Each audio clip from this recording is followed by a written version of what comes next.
all things considered, with the injuries and the way we played the first 2 days in Sioux City, for us to get out of there with a 4-4 record on that trip, I'm certainly not disappointed. I thought the guys really responded well and played. They seemed to have another gear that they kicked it in, yesterday. And, it's tired. Everybody's tired. Everybody's hurt. But from 7 o'clock, 10 o'clock, you got to find another gear and make it happen, whatever it takes. And you just have to be willing to invest yourself emotionally to make that happen. And the guys did it yesterday. So, we're done with that road trip. We're home for a homestand. We've got a tough series here with a hot Wichita team. We're going to have to play good baseball to be able to beat, or just to be able to compete with them. A little banged up right now, Sal. I mean, a scratch there last night. Josh Mazzola out for the second. Any status on those two guys right now? Yeah, best I can say is day to day. I really don't know. I mean, Josh isn't going to play today, and Sal's not pitching today, so we'll see what tomorrow brings.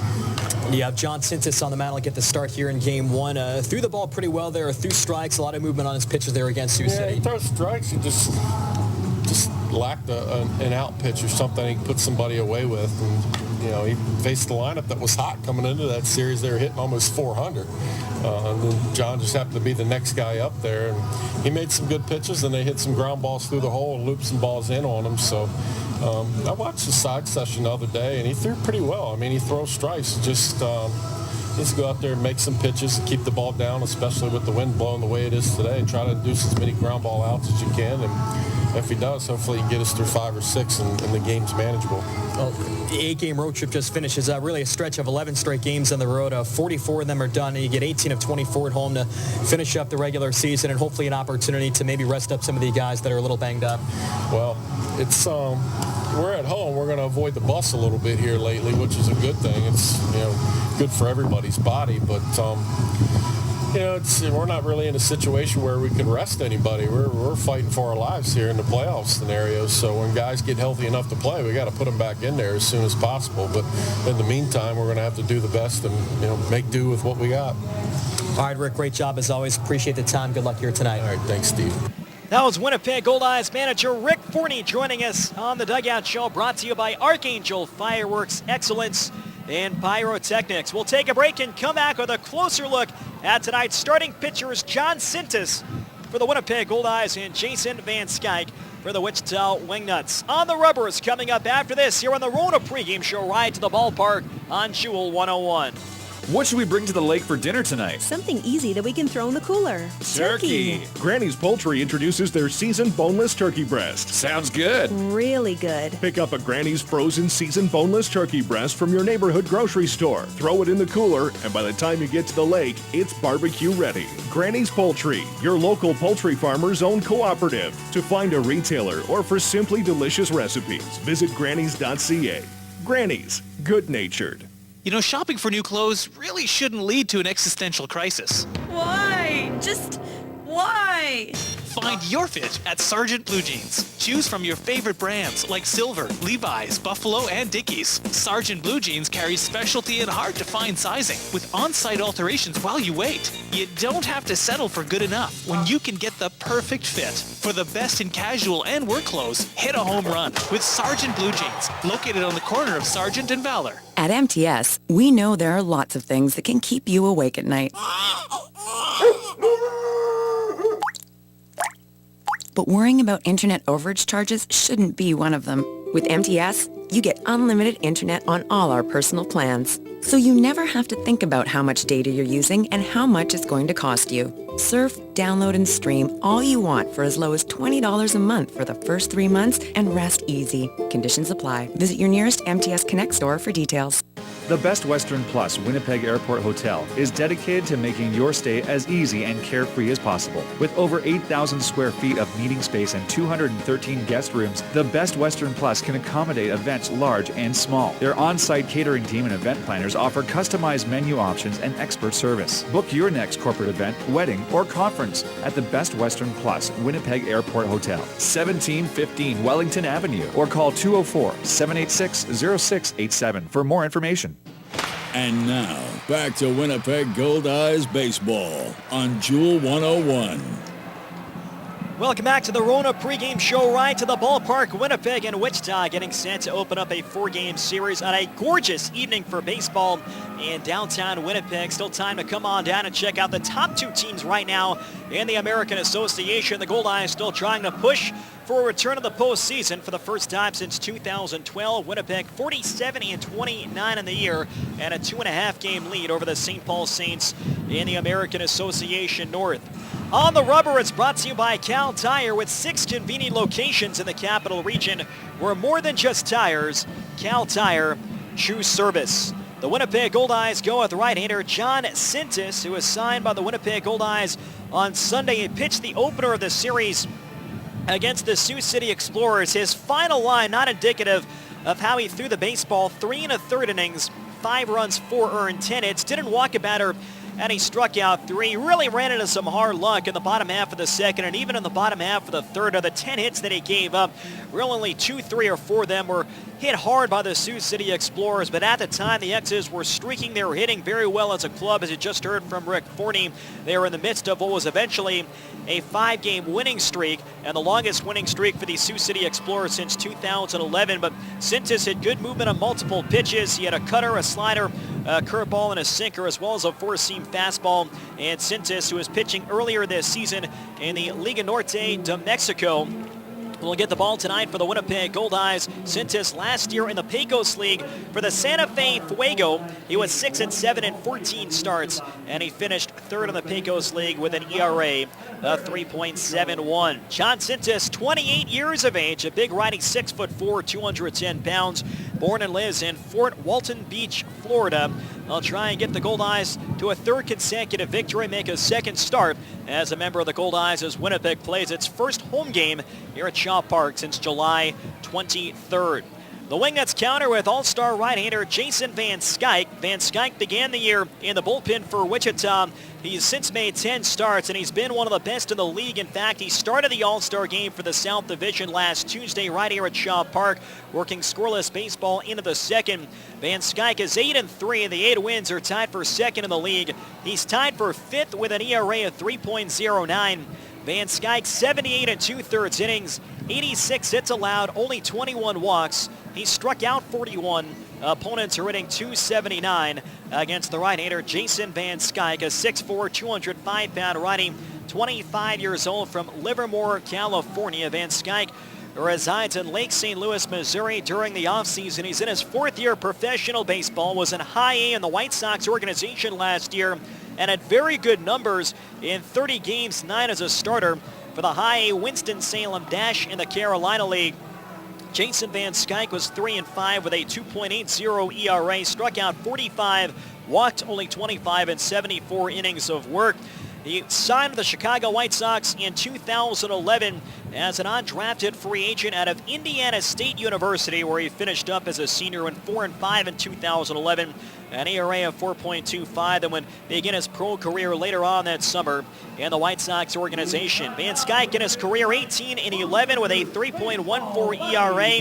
Not overpowering, he'll sit mid to high 80s, but much like John Sintis, he can throw multiple pitches with movement in for strikes, and he's averaged just 2.9 walks per 9 innings in his professional career. So Jason Van Skyke will get the start against the Winnipeg Goldeyes, game 1 of this 4-game series. Good crowd beginning to build at Shaw Park, and again, still plenty of time to come on down to Shaw Park here in downtown Winnipeg as the Goldeyes look to make a 3rd consecutive victory with a record right now 47-29, and taking on the Wichita Wingnuts, who lead the South with a record of 52-23.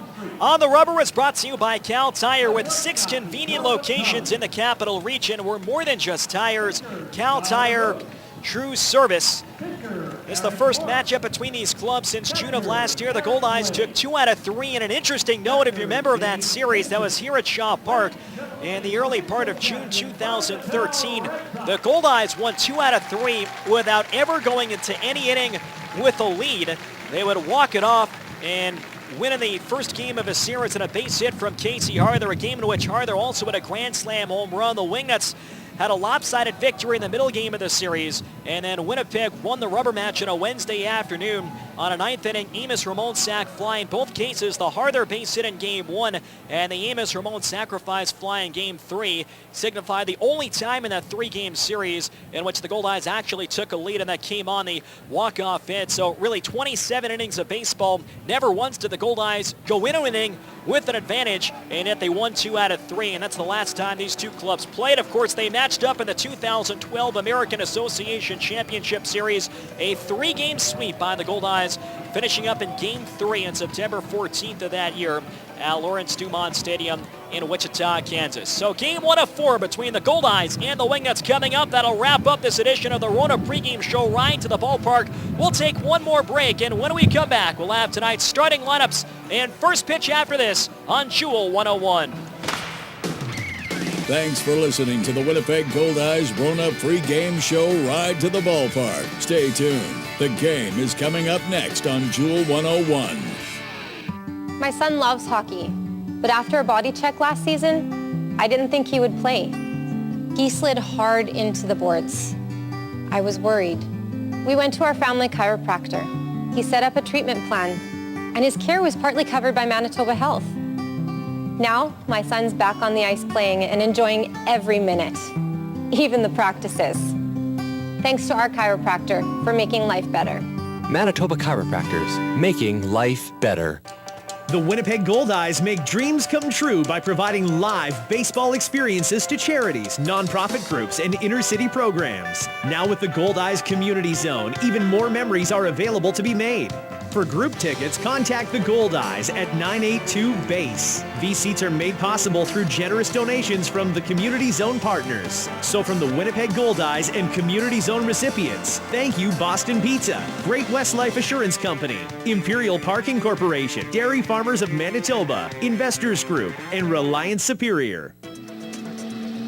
The only thing better than taking in a Goldeyes game is taking to the water. Now you have a chance to breeze across the lake in your very own Alumacraft boat. At select Goldeyes home games, swing by the promenade before the game and enter to win a V16 Series Alumacraft boat complete with a trailer and a 25 horsepower motor, courtesy of Alumacraft and the Winnipeg Goldeyes. The winner will be drawn during the last series of the regular season. Can't wait?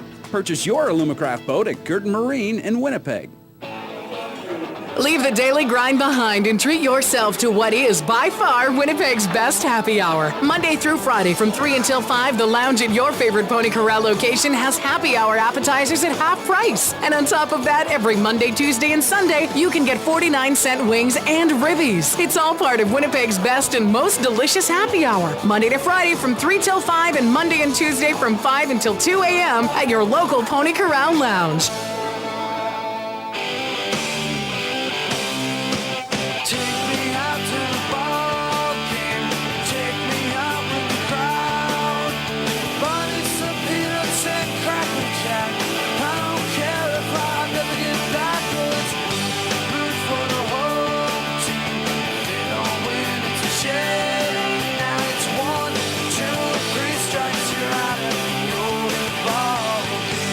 It's time for Winnipeg Goldeyes baseball on the crystal clear FM airwaves of Jewel 101. Now, let's go to the ballpark for tonight's game.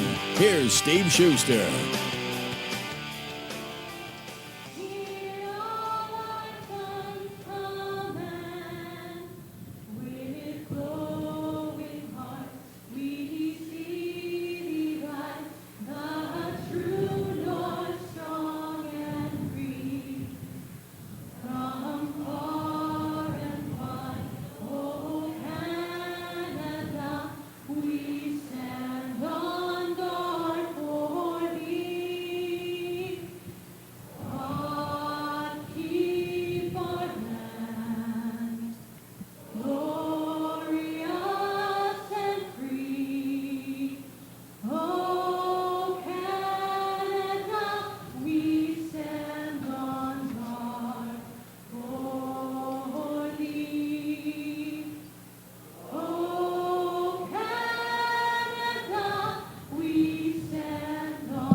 From Shaw Park in Winnipeg, Manitoba, you're listening to Goldeyes Baseball, presented by MTS.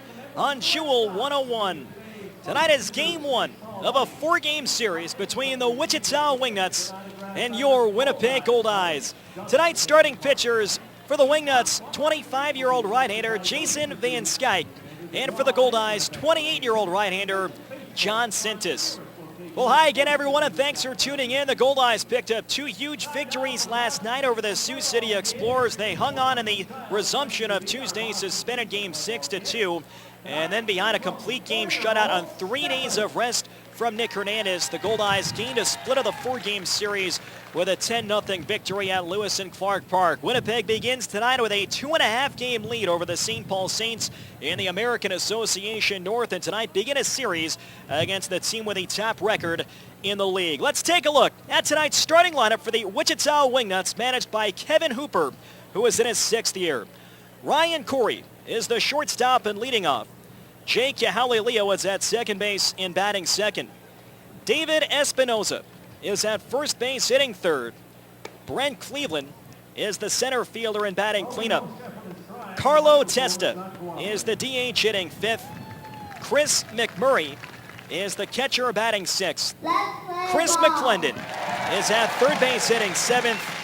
David Amberson is in right field hitting eighth. And Jake Lucci is the left fielder and batting ninth. The starting lineup is brought to you by Lazy Boy Furniture Galleries. Fans, when you visit the Sky Suite level at Shaw Park, make sure to stop and relax in one of 3 Lazy Boy comfort zones. Each Lazy Boy comfort zone is fully furnished with the latest Lazy Boy sofas, love seats, coffee tables, and their world-famous recliners. The Winnipeg Goldeyes would like to thank Lazy Boy Furniture Galleries, located at 1425 Ellis Avenue, for their support. Lazy Boy Furniture Galleries. Live life comfortably. Ryan Corey, Jake Yahauli-Leo, and David Espinoza, all 3 of which were in the All-Star game last Tuesday, will start things off against righty John Sintis, making his 2nd start as a member of the Goldeyes. Sintis, the big righty, goes to the windup, and the first pitch of the evening, a fastball taken just high, and it's 1 ball and 0 strikes. Tonight's opening pitch at 7:08 p.m. brought to you by Best Western Plus.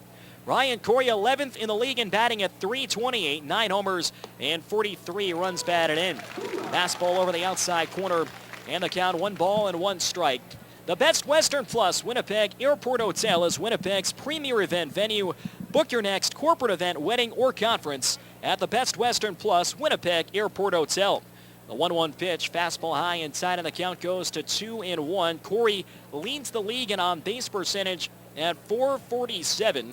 And ranks tied for 2nd in the league in walks with 59, tied with his teammate David Espinoza. Jake Yahauli-Leo waits on deck. We're just underway in the top of the first. An absolutely gorgeous evening for baseball here at Shaw Park. 27 degrees Celsius, 81 Fahrenheit. The 2-1, Corey drops a bunt down left side, backhanded by Sintis. Turns, fires to first in time to get Corey, and there's 1 man down. Nice play by John Sintis. Bunt by Corey along the third baseline, came up on a short bounce right around waist high. Sintis grabbed it, turned, and fired a strike to Casey Arthur. 1 out and nobody on base. That'll bring up the second baseman, Jake Yahauli-Leo. Defensively tonight for the Winnipeg Goldeyes, Casey Arthur is at first base. Brock Bond is at second. Jake Blackwood at third. Tyler Kuhn is the shortstop. Donnie Webb is in left field. Reggie Abercrombie in center. Jordan Gaida in right field, and Luis Allen does the catching for the righty John Sintis. First pitch to Jake Yahauli-Leo. Fastball over the inside half, and the count is 0-1. Sintis, 6'4", 210 pounds, a 28-year-old right-hander born and lives in Fort Walton Beach, Florida. 1 out, nobody on base. Here's the 0-1. Slider misses high and outside. 1 ball and 1 strike. Yahauli-Leo, 13th in the league in hitting at .325, 7 homers. And he is tied for 6th in the league with 54 runs batted in. Right-hand batter with an open stance. The 1-1 pitch. That sinker misses low and away, and the count goes to 2 balls and a strike. John Sintis pitching on Sunday against the Sioux City Explorers in his Goldeyes debut. Pitched better than what the final line might read. 5 runs, 4 earned, and 10 hits in 3 1/3 innings. Didn't walk a batter, and he struck out 3. The 2-1 pitch, fouled straight back. Got underneath a fastball at 86 miles an hour. And the count goes to 2 balls and 2 strikes.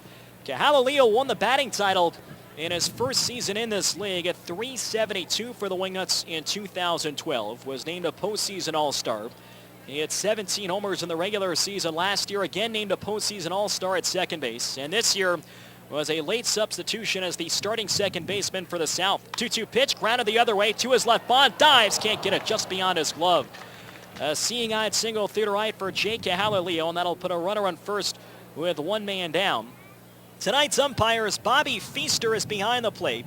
Nick Gonzalez is at first, and Joe Stegner is at third base. Feaster, who was in the Can-Am League last year, has averaged 1.67 strikeouts for every walk this season. That is slightly below the American Association's 2014 average of 1.85. Here's David Espinoza, who made the All-Star team as the South utility player for the Kansas City T-Bones, but shortly after the announcement, he was traded to the Wichita Wingnuts in exchange for a right-handed reliever by the name of Patrick Mincy. Sintes from the stretch. First pitch, fastball low and inside. 1 ball and no strikes. Espinoza, .286 this year, 3 homers and 33 driven in. Mentioned 59 walks, tied with his teammate Ryan Corey for second most in the league. He's 10th in the American Association with a .409 on base percentage. Cahalileo, very good speed at first. Here's the 1-0 pitch. Fastball just outside, 2-0. Close pitch by John Sintes and didn't get the call from Bobby Feaster. Casey Harther, a right-handed defender, holding on Jake Cahalileo at first base. 16 steals this year, and he's been conscious 3 times. These two teams lead the American Association in stolen bases. Wingnuts first and the Goldeyes rank second. Swinging a ground ball off the mound through to center field for a base hit. Cahalileo stops at second. After a short turn, Reggie Abercrombie fires back in. Ground ball single up the middle for David Espinoza, who is now at safely in 6 games in a row, and it's first and second and 1 man down. The Goldeyes in their traditional home white uniforms, Goldeyes in red script and underline on the front. Names and numbers in red on the back. Matching white pants with no trim and the all red caps. The Wingnuts are in their black road uniforms, Wichita printed in white lettering on the front side. Names and numbers in white on the back.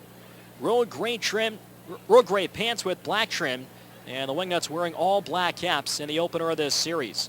Cahalileo on second, David Espinoza, another guy who can run. He's on first with 1 down. Here's Brent Cleveland, and the first pitch. Slider on the outside corner. It's no balls and 1 strike. Cleveland having an MVP caliber year, tied for 3rd in the league in batting at .357. Tied for 8th with 13 homers, and he's 3rd in the league with 59 runs batted in. And another one of the 8 Wingnuts representatives in the All-Star game at Shaw Park. 2 on and 1 down. Infield tilted a bit to the left.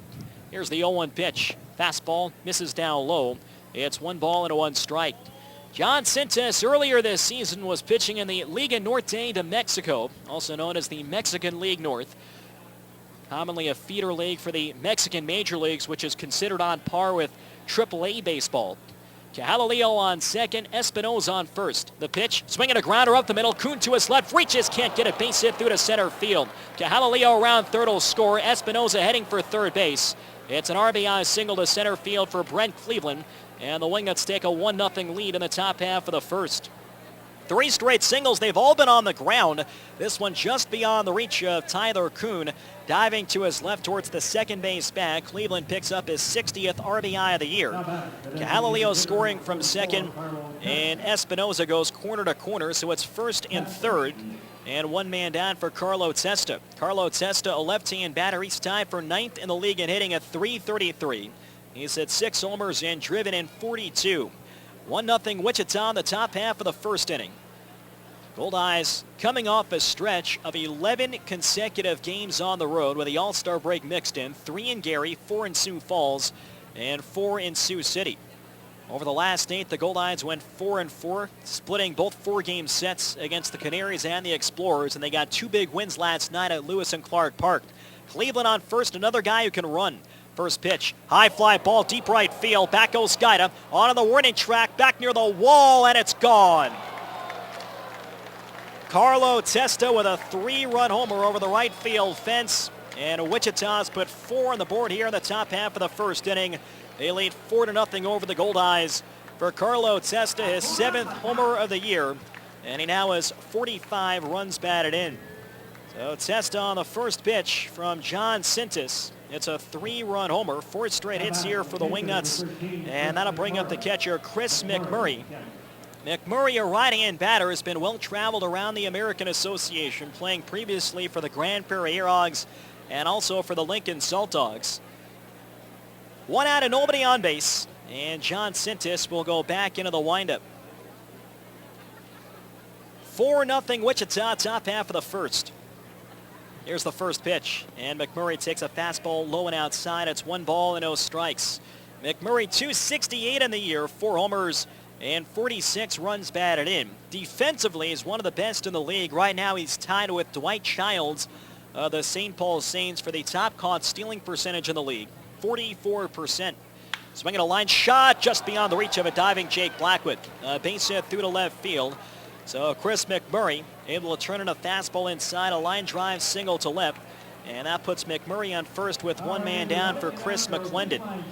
Jamie Vermillion, the Goldeyes pitching coach, will go out to the mound to have a quick talk here with the 28-year-old right-hander John Sintis. Chris McClendon, a left-hand batter, and a mid-season pickup by Kevin Hooper and the Wichita Wingnuts. McClendon was acquired on June 3rd from the Gateway Grizzlies that completed a trade that was first started back in early March. McClendon has done a solid job. Most of his 6 professional seasons have been spent in the Frontier League.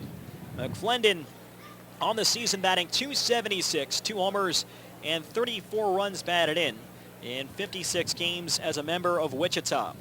The Wingnuts just swept a 4-game series from the Fargo-Moorhead Redhawks at Newman Outdoor Field. They are currently in the midst of 21 consecutive days on the road. McMurray runs well for a catcher, a short lead at first. John Sintis working from the stretch.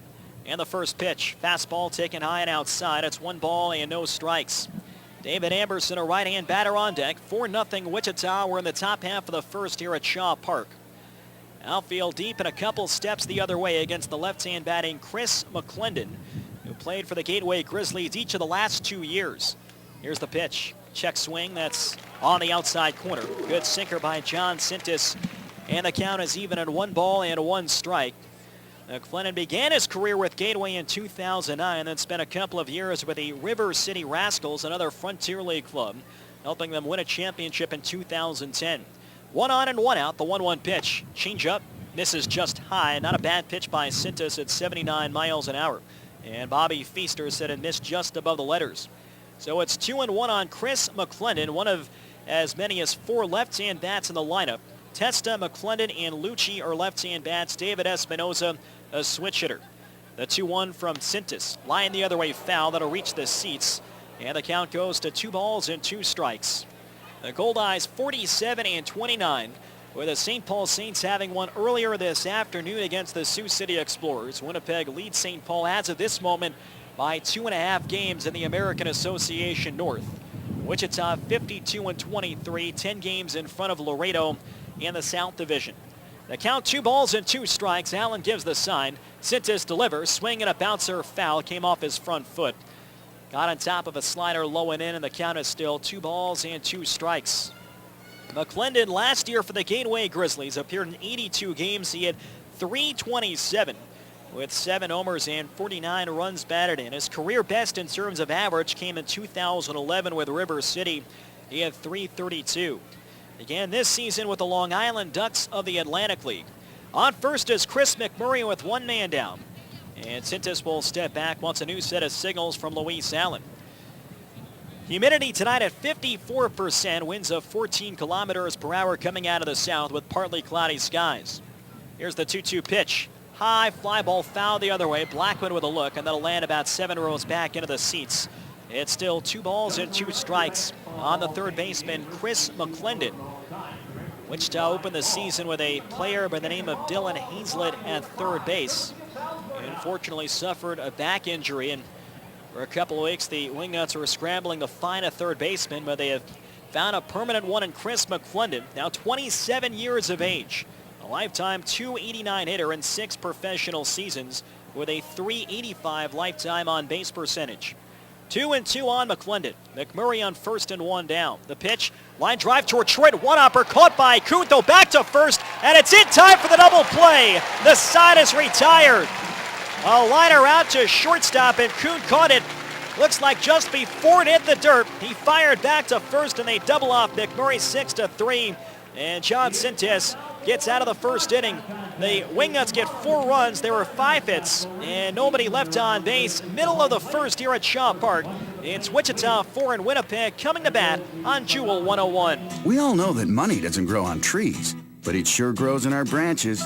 At Steinbach Credit Union, you get a great interest rate on any of our savings accounts, right from $1. That's right, no minimum balance here. Add to that a complete range of financial products and our unparalleled service, and that could put a smile on anyone's face. So switch to SCU today and laugh all the way from the bank. Steinbach Credit Union, taking care of the world's most important money, yours. Here's the pitch, and it's a grand slam! Here they come! Cans, juice boxes, glass and plastic bottles, into the bin! The Winnipeg Goldeyes and Recycle Everywhere want you to swing for the fences and recycle all your empty beverage containers. They're full of potential and have thousands of uses beyond the landfill. Step up to the plate and pitch your drink containers into a recycling bin. Whether you're at home, work, school, or the ballpark, remember to recycle everywhere. And now, back to Winnipeg Goldeyes Baseball. This is left-hand pitcher Brendan Lafferty, and you're listening to Winnipeg Goldeyes Baseball on Jewel 101. Bottom half of the first at Shaw Park, the Wingnuts have staked their starting pitcher Jason Van Skyke to an early 4-0 lead. And we'll take a look at tonight's starting lineup for the Winnipeg Goldeyes, managed by Rick Forney, who is in his 9th season. Brock Bond is the second baseman and leading off. Donnie Webb is the left fielder and batting second. Tyler Kuhn is at shortstop hitting third. Casey Harther is the first baseman and batting cleanup. Reggie Abercrombie is the center fielder hitting fifth. Luis Allen is the catcher batting sixth. Jake Blackwood is at third base hitting seventh. Jordan Gaida is the right fielder hitting eighth. And Ryan Pineda is the DH and batting ninth. On the mound this evening for the Wichita Wingnuts, 25-year-old right-hander Jason Van Skyke, who was the starting pitcher for the South All-Stars last Tuesday right here at Shaw Park. Van Skyke this year, 20 appearances, 10 as a starter. He's 8-3, tied for second in the league with those 8 victories. He's tied for fifth with a 3.09 ERA. 78 2/3 innings pitched, 86 hits. He's only walked 21, struck out 41. Opponents are hitting .279 against the right-hander Jason Van Skyke. 4-0 Wingnuts bottom of the first. An RBI hit from Brent Cleveland and a 3-run homer from Carlo Testa have given the Wingnuts the early advantage. Bond, Webb, and Kuhn to start things off for the Goldeyes in the bottom of the first. Josh Mazzola out of the lineup for Rick Forney and the Goldeyes here for a second straight game. He is considered day-to-day along with starting pitcher Chris Salamito. Bond, a switch hitter left side of the plate on the first pitch from Jason Van Skyke. Cut fastball taken at the letters. It's 0-1. Looked a little bit high, at least in relation to some of the pitches that John Sintes had balls called against him in the top of this inning. The 0-1 pitch. Bond swings, grounds one towards the hole, beats it beyond the reach of a diving Espinosa. Good start for Winnipeg, a ground ball single beyond the reach of first base. And the Goldeyes have the leadoff hitter on. That'll bring up Donnie Webb.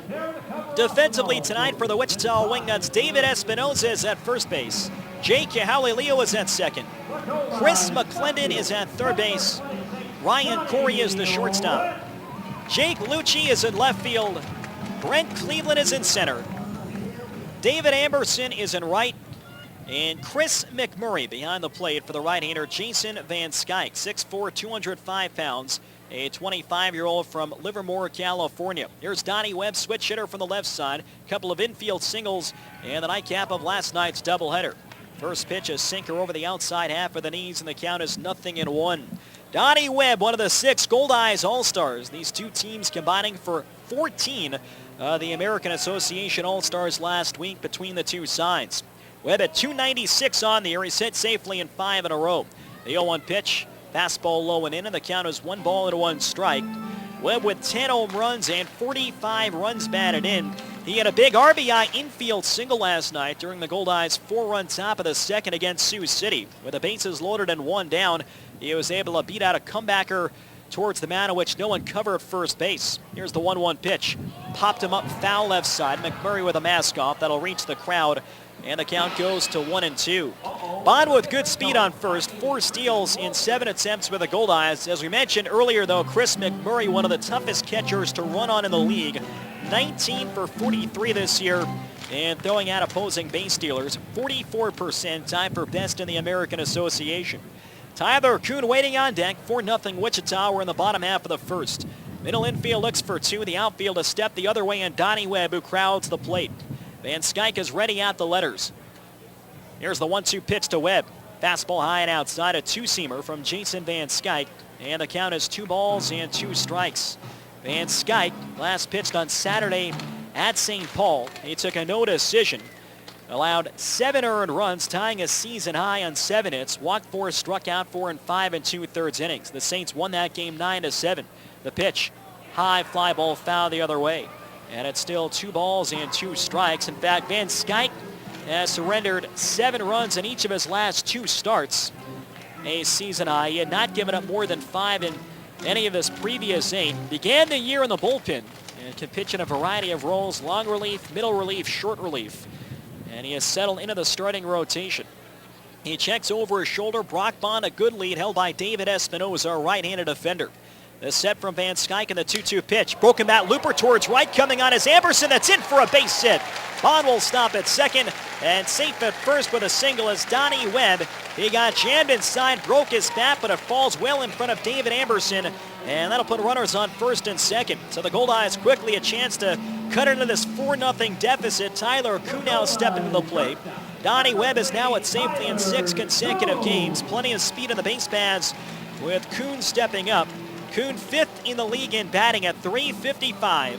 4 homers and 39 runs batted in. And he had a great couple of games against the Sioux City Explorers, including his 21st double of this season, tied for 10th most in the American Association. Brock Bond is on second base. Donnie Webb is on first. 4-0 Wichita. We're in the bottom half of the first inning.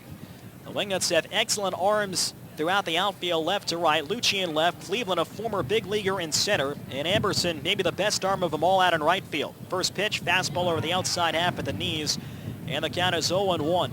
Jason Van Skyke, not overpowering by any means, mid to high 80s with a fastball, but a lot of movement on his pitches. A sinker, a cut fastball, slider, breaking pitch. He'll throw a changeup and mix in the occasional 4-seamer.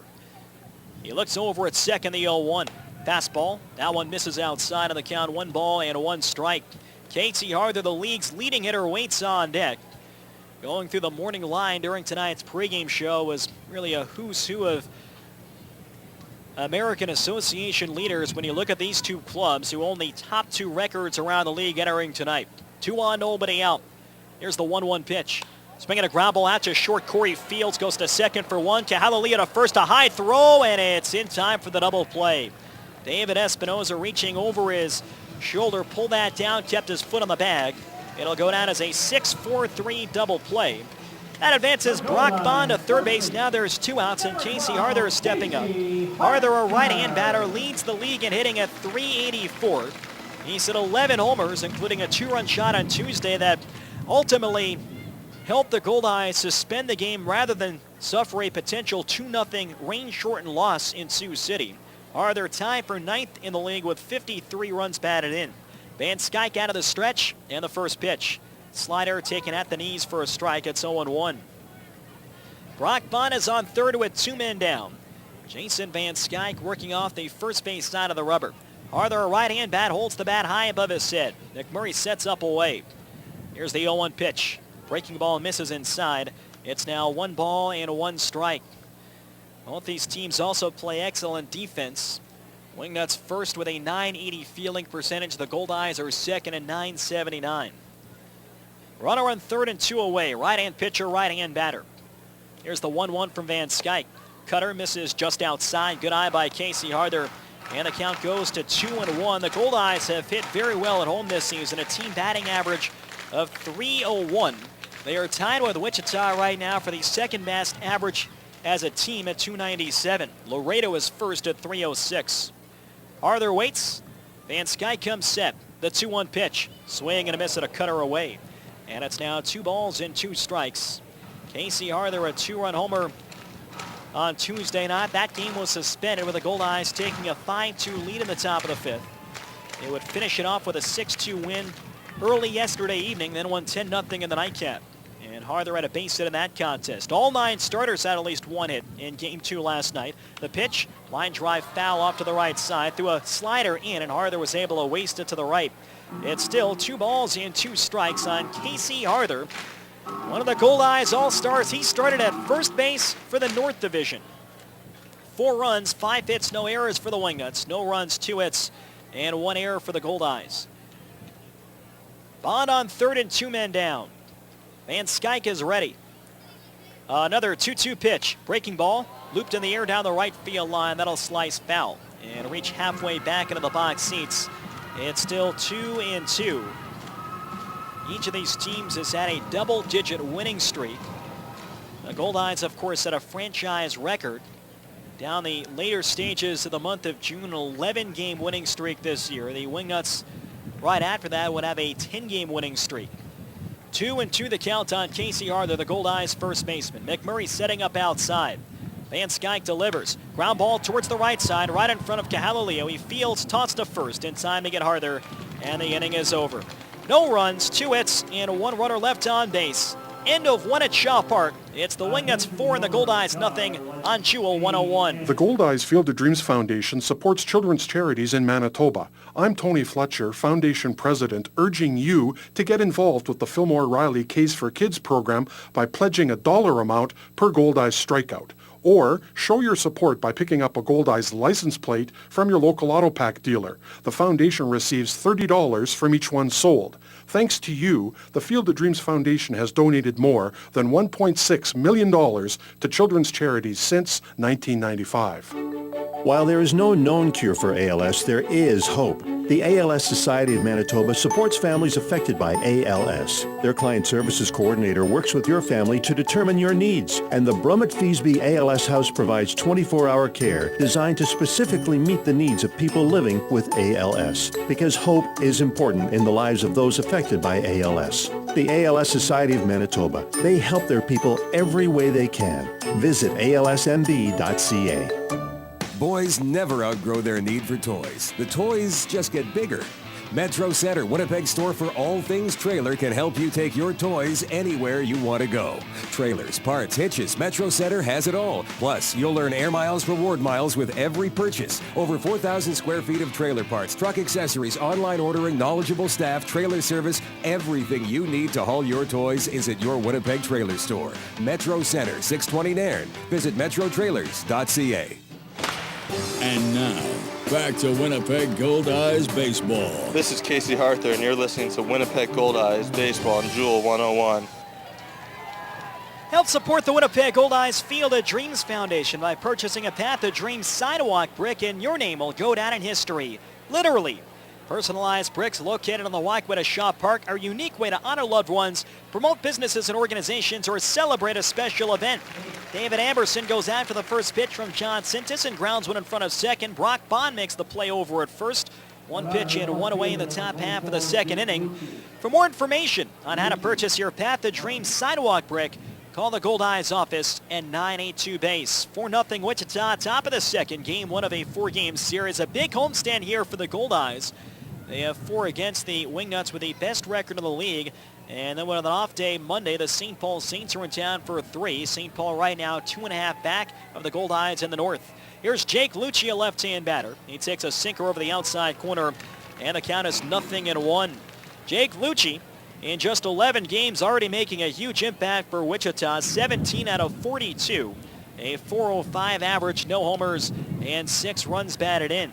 The pitch, swinging a high fly ball pretty deep right. Back goes Gaida, over by the track, back near the wall, reaching up, and Gaida has it break off his glove. Lucci heading for second base. He makes the turn. Lucci heading for third. Ball cut off by Kuhn, no chance at a relay, and Lucci will slide into third base.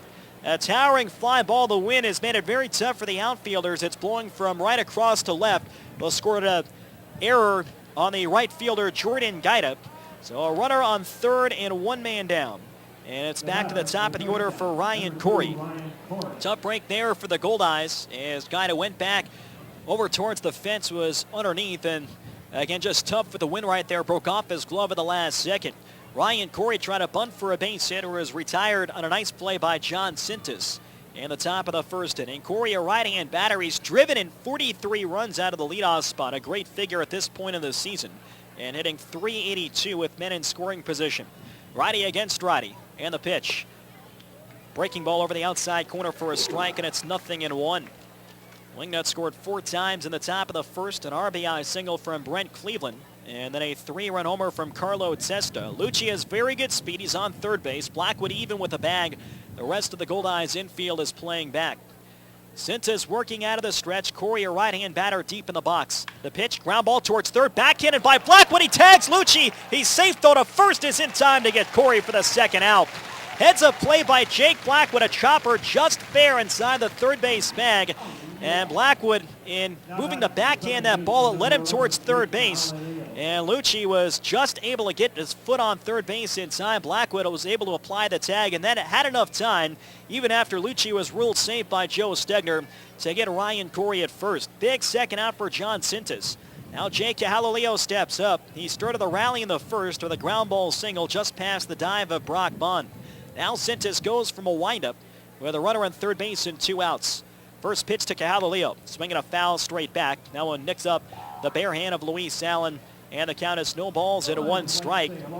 The 3 singles that preceded the Carlo Testa home run were all on the ground, so yeah, maybe some tougher luck there for John Sintas, who got hurt by some grounders that had eyes and a couple of bloopers against Sioux City on Sunday evening. 4-0 Wichita, top of the second. Jake Lucci is on third with 2 men down. Jake Cahalileo in his 3rd year with the Wichita Wingnuts. Tied for 6th in the league with 54 runs batted in. Here's the 0-1. Breaking ball. Stays high and inside. 1 ball and 1 strike. Cahalileo is 10 for 40 on the year, with 2 outs and men in scoring position, hitting .250. Outfield plays him deep in a couple of steps to left. One of the most complete players in this league. Allen setting up away. The 1-1 pitch. Line shot down the left field line. That's going to get down fair for a base hit and roll towards the corner. Lucci scores from third. Cahalileo digging for second. And he gets there standing up with a 2-out RBI double. That'll be an unearned run charged to John Sintas. Jake Cahalileo with a 2-out RBI double down the left field line. His 2nd hit of the game. And Cahalileo picks up his 24th double of the season and his 55th run batted in. So Cahalileo picks up his teammate Ryan Corey with a 2-out extra base hit. 5-0 Wichita, top half of the second. Here's David Espinoza, single up the middle his first time up, a switch hitter from the left side. Cahalileo on second and 2 outs. Sintas delivers, swing and a miss at a changeup down and in. And the count is 0-1. Espinoza, along with the current Wichita catcher Chris McMurray, were both teammates in 2011, and the Grand Prairie Airhawks helped them win an American Association championship. Runner on second and 2 outs. Sintas from the high extended set. He looks back at Cahalileo, and the 0-1 pitch on the inside corner. Good cut fastball. And the count is no balls and 2 strikes. Espinoza, a tough guy to strike out, although he struck out a little bit more this year than he has in years past. 55 this season in 76 games. Still not a high number. Espinoza, many consider him to be one of the best 2-strike hitters in this league. The 0-2 pitch, swinging a bouncer to the right side. It's rolling along the line now, kicks foul about 60 feet from home plate, and it's still 0-2. A big looping breaking ball from John Sintas, and Espinoza got on top. That'll send Cahalileo back to second. Wingnuts 5, Goldeyes 0. We're in the top of the second here at Shaw Park. Wind blowing hard out towards left field. Espinoza on the season 6 for 32 with 2 outs and men in scoring position. His single in the first extended his hitting streak to 6 in a row. Brent Cleveland waiting on deck. The first 5 hitters, actually the first 6 hitters in this Wingnuts lineup all made the All-Star team in some form. And again, Espinoza made it with the T-Bones, but was traded to Wichita. Here's the set. Espinoza crowds the plate. Change up high and outside, 74 miles an hour. And the count is 1 ball and 2 strikes. Tomorrow evening, game 2 of this series, another 7:05 start. The Goldeyes are to be announced with their starting pitcher. The Wingnuts go with right-hander Justin Klipp.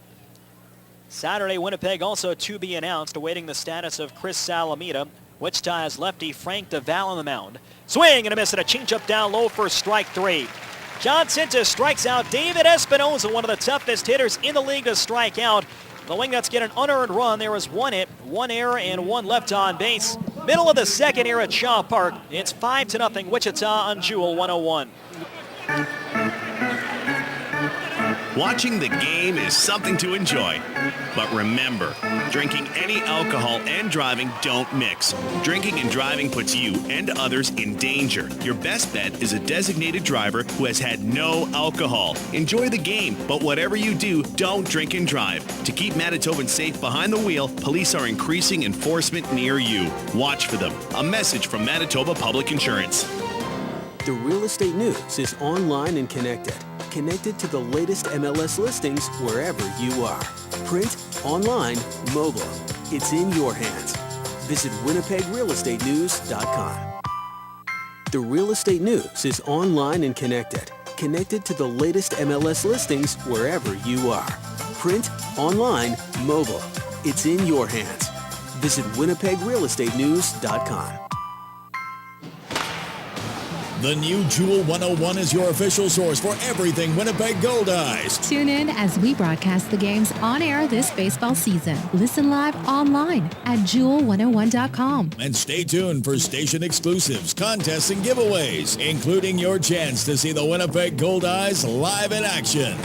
Jewel 101, the official radio home of the Winnipeg Goldeyes. For more Goldeyes news, schedules, and information, check out the all-new jewel101.com. And now, back to Winnipeg Goldeyes Baseball. This is Chris Salamita, and you're listening to Winnipeg Goldeyes Baseball on Jewel 101. Come celebrate your birthday Goldeyes style. Partygoers receive a souvenir hot dog, potato chips, and soft drink, plus birthday cake and mini donuts to enjoy in the stands, courtesy of Little Orbit's Mini Donuts. The guest of honor also receives a birthday card, Goldeyes Baseball, photo with Goldie, happy birthday, PA announcement during the game, and more. Parties are just $16 per person based on a minimum of 10 guests. Call the Goldeyes office at 982 Base to book your next birthday bash. Reggie Abercrombie leads off against Jason Van Skyke. He takes a cutter over the outside corner. And the count is 0-1, 5-0 Wichita in the bottom of the second. Wingnuts adding a run on a 2-out RBI double from Jake Cahalileo. Abercrombie riding a 15-game hitting streak. Cutter misses low and outside, 1 ball and 1 strike. He'll be followed by Luis Allen and Jake Blackwood, 5, 6, and 7. Reggie, 281 this year, 15 homers, tied for 4th in the league, and 54 runs batted in, tied for 6th. The 1-1 pitch. Line drive the other way, foul, came off the hands of the bat, and it's now 1 ball and 2 strikes. Wingnuts 4 in the first, 1 in the second. Van Skyke worked around first and second, nobody out in the bottom of the first. And escaped throwing up an early 0. The run scored by Wichita on the top of this inning was unearned. 1-2 on the center fielder, Reggie Abercrombie. Both these teams with a former Major League center fielder. The pitch, swinging a ground ball towards the middle. Cahalileo backhands. He turns off balance though to first, and it's not in time. Abercrombie beats it out. And is now it's safely in 16 consecutive games. Jake Cahalileo ranging up the middle, made a backhand stop and a nice off-balance throw to first. And Abercrombie ruled safe by Nick Gonzalez. Kevin Hooper, the Wingnuts manager, will go out and have a talk with Gonzalez at first base, which it's kind of an interesting conversation. We learned that last night in Fargo, North Dakota, there's a controversial call that went the way of Wichita and ultimately led to the game-winning run scored in the top half of the 8th inning. And it actually involved Jake Cahalileo at the plate. He had a chopper towards third, in which the Redhawks thought it was foul. Ronnie Berkwin gloved the ball. Was in foul ground, never made a throw to first, but the ball was ruled fair the entire time. It went for an infield single, led to the ejection of Redhawks manager Doug Simonek. And then on the next pitch, David Espinoza hit a 2-run homer to give the Wingnuts the lead for good, and they would sweep the 4-game series. Here Gonzalez with a call that goes the way of Winnipeg. Luis Allen, a 2-run homer last night. Now a toss to first, and Abercrombie gets back standing up. Reggie 9th in the league with 20 stolen bases. Luis Allen, a right-handed batter, 284 in the year with 4 homers and 39 runs batted in. Second straight inning, the Goldeyes have the leadoff hitter on base. Outfield medium depth and a step to left. Allen crowds the plate. McMurray setting up outside. Van Skyke ready and the pitch. Fastball over at the knees for a strike, and the count is 0-1. Jason Van Skyke played at Treasure Valley Community College in Ontario, Oregon before transferring to Indiana State in the Missouri Valley Conference. He would spend his junior and senior years with Indiana State, 2010 and 2011. Went 4-5 as a senior with a 4.25 ERA. Here's the 0-1 pitch. Swinging a high bouncer to short. Corey backhands, goes to second for one. Cahalalea to first. A high throw. It pulls Espinosa off the bag, and Allen slides in safe. Nifty slide by Luis Allen. He avoids the tag of David Espinosa, and it keeps the Goldeyes out of the double play. A slow bouncer was by no means a sure double play off the bat. Corey flipped it quick to Cahalalea, who made a nice turn over the bag, avoiding the slide of Reggie Abercrombie. It pulled Espinosa off the bag. He jumped to catch it, reached back, and Luis was able to slide it under the tag attempt. So a fielder's choice, 6-4 in the forced play at second, shortstop to second base. And Allen on first with one down for Jake Blackwood. Blackwood, a right-hand batter, 270, 4 homers, and 26 runs batted in. Wingnuts 5, Goldeyes nothing. We're in the bottom half of the second. Van Skyke would sign with the Chicago White Sox organization following his senior year at Indiana State, now in his 4th year professional baseball. Cutter on the outside corner at the knees, and the count is 0-1. He would top out at the high A level, getting there twice, the Winston-Salem Dash, the White Sox high A affiliate in the Carolina League. Spent most of last year with Winston-Salem, had good numbers, a 2.80 ERA in 74 innings of work. 1 on, 1 out, bottom of the second inning. The pitch, fouled straight back, could rip at a fastball, and the count goes to no balls and 2 strikes. Jake Blackwood with base hits in each end of last night's doubleheader, which of course officially began on Tuesday evening. Tuesday's game, suspended in the 5th, was not finished until last night. Game 1 of 4 between Winnipeg and Wichita. We're in the bottom half of the second. Allen held by David Espinosa at first base. 2 natives of Venezuela. A set for the righty. And the 0-2 pitch to Blackwood. Cutter popped him up right side on a foul ground. Espinosa moving by the Wingnuts dugout, reaches over, and that'll land right on top of the dugout. It ricochets back in the direction of Espinosa, who's got to move out of the way. And it's still no balls and 2 strikes. Jordan Gaida waiting on deck for the Goldeyes. 5 runs, 6 hits, no errors for Wichita. No runs, 3 hits, and 2 errors for Winnipeg.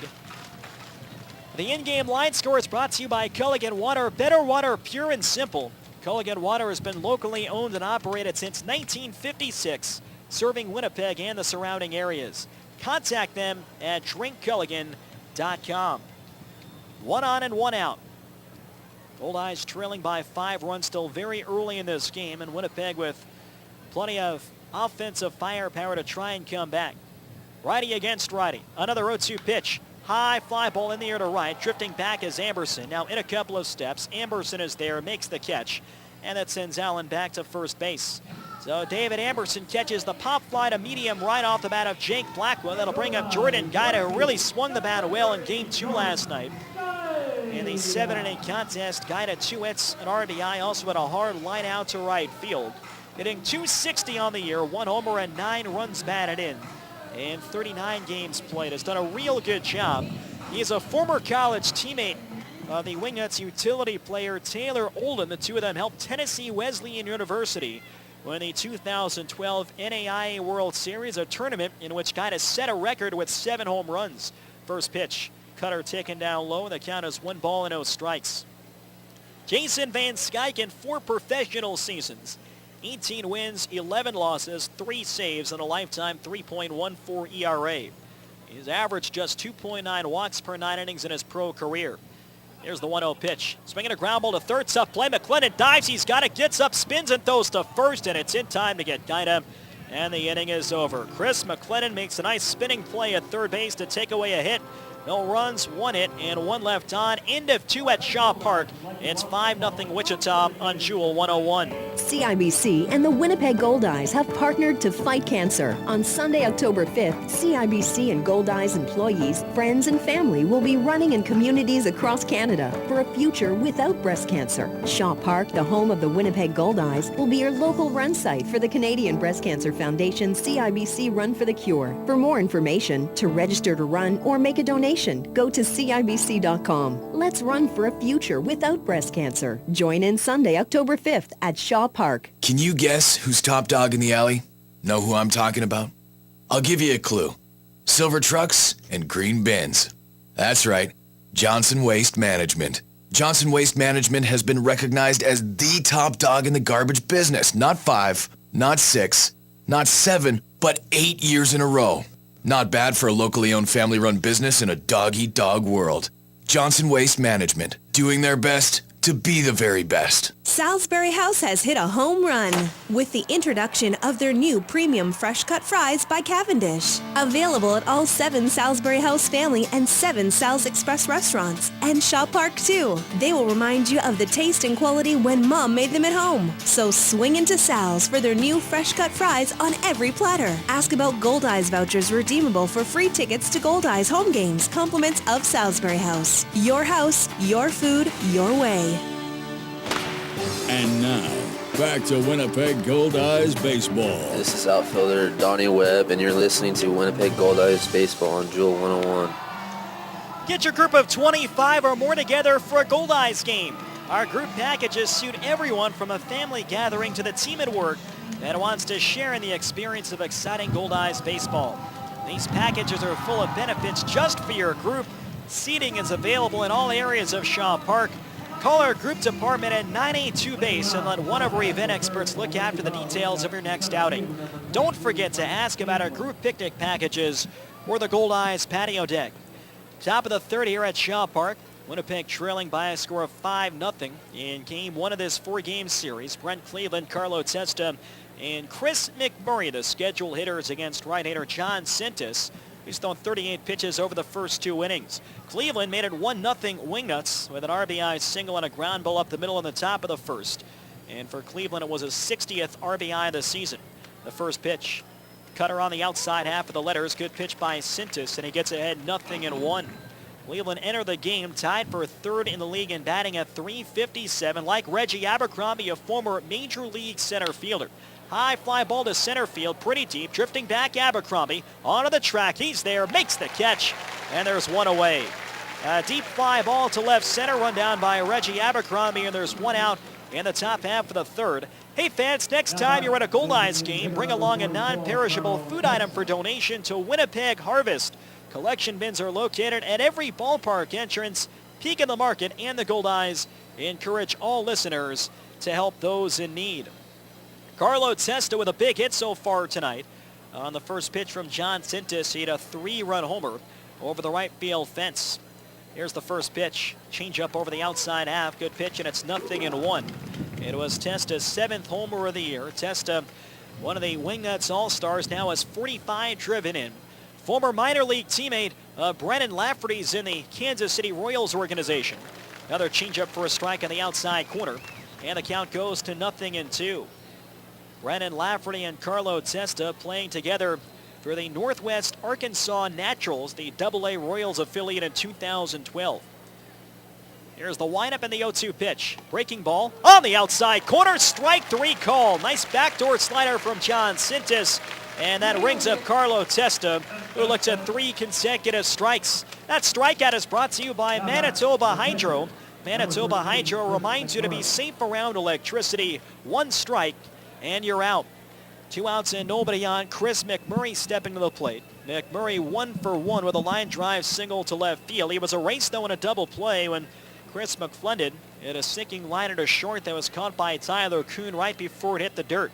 And McMurray is just out trying to get back to the first base bag.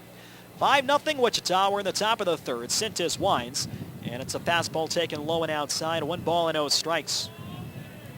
Again, tomorrow, to be announced for the Goldeyes, Justin Klipp, a righty, goes for the Wingnuts. Saturday, to be announced as well, and the Wingnuts will have lefty Frank DeVal on the mound. Sunday afternoon at 1:30, Ethan Hollingsworth faces righty Tim Brown. 1-0 pitch. Fastball missed somewhere. That was a great pitch by John Sintis. Looked to be right over the outside half. And it's now 2 balls and no strikes. Bobby Feaster again. He's had a bit of a tighter strike zone, but really can't imagine where that last pitch had missed. Here's the 2-0 to Chris McMurray. Fastball on the inside corner at the knees. 2-1. Winnipeg Goldeyes baseball is brought to you by MTS. Get unlimited internet and Manitoba on all your devices only with MTS. Wichita 5, Winnipeg nothing. We're in the top of the third at Shaw Park. Gorgeous evening for baseball. The 2-1 pitch. Fastball misses just high and outside, 88 miles an hour. And it goes to 3-1. John Sintis began his pro career 2 years ago in the Pecos League for the Santa Fe Fuego and the White Sands Pupfish. Would go 2-5 overall in 11 starts. Then returned to Santa Fe last season. The 3-1 pitch. Swinging a ground ball towards the hole. Tough play. Sliding stop by Kuhn. Gets up. He throws to first. Harther stretches in time to get McMurray. And the side is retired. Outstanding play in the hole by Tyler Kuhn. Slid down to a knee. Backhanded that ball on the deep part of the infield dirt. He popped up and got Chris McMurray by a half step. And John Sintis has a 1-2-3. Top half of the third. No runs, no hits, and nobody left on base. Middle of the third here in downtown Winnipeg. It's 5-0 Wingnuts on Jewel 101. The Fairmont Winnipeg is the city's only luxury hotel with 340 luxuriously appointed rooms, 19,000 square feet of stylish function space, and 12 meeting rooms. At the Fairmont, quality, comfort, and convenience come standard, and its central location makes it perfect for your next corporate meeting or family staycation. Travel easily to the RBC Convention Center through the Underground Concourse, or visit the nearby Canadian Museum of Human Rights. Located in the heart of the city, the Fairmont Winnipeg continues to be the hotel of choice for the discerning traveler. Summer is the season for long family road trips. Are we there yet? And if you want to make it there, it's time to go to Cal Tire. Whether you come in for a tire rotation, an alignment, or even a basic oil service, all your visits come with a free mechanical inspection. Get your vehicle ready for high temperatures and heavy use. Talk to Cal at any one of 5 convenient Winnipeg locations. Step into Cub Bakery and you'll feel like you've come home. Cub Bakery, the oldest rye bread bakery in the city, has been making Winnipeg-style rye bread using virtually the same recipe since 1923. But they make so much more than their signature rye. Pick up fresh hearth and pan breads, pastries, and buns, all baked with care to ensure you and your family enjoy only the highest of quality. One taste and you'll understand why they're a Winnipeg tradition. Cub Bakery, always fresh. And now, back to Winnipeg Goldeyes baseball. This is Ethan Hollingsworth, and you're listening to Winnipeg Goldeyes baseball on Jewel 101. For all Goldeyes home games this season, when the Goldeyes win, all fans in attendance win a Winnie Dog thanks to Salisbury House. If the Goldeyes win tonight, you can take your game ticket to any of the 7 Sal's Express locations to receive a free Winnie Dog with a purchase of fries. The offer is valid for 7 days following the win, courtesy of Salisbury House. One offer per ticket, per person, per visit. Not valid at Shaw Park. 5-0 Wingnuts bottom half of the third in game 1 of a 4-game series at Shaw Park. Goldeyes sent up 9-1-2. Ryan Pineda, Brock Bondi, and Donnie Webb against right-hander Jason Van Skyke. Goldeyes have had a leadoff man on base each of the first 2 innings, but Van Skyke has managed to put up a couple of zeros. Ryan Pineda swung the bat very well in game 2 last night. And a couple of hits the other way. A right-hand batter, 284 in the season, 2 homers and 24 runs batted in, beginning to get his timing back and using the entire field since coming back from the disabled list earlier on the road trip. The first pitch to Pineda, fastball over the outside corner. And the count is no balls and 1 strike. Jason Van Skyke, he hasn't quite been as sharp on the road this season as he has at Lawrence Dumont Stadium in Wichita. That's not uncommon for a lot of pitchers.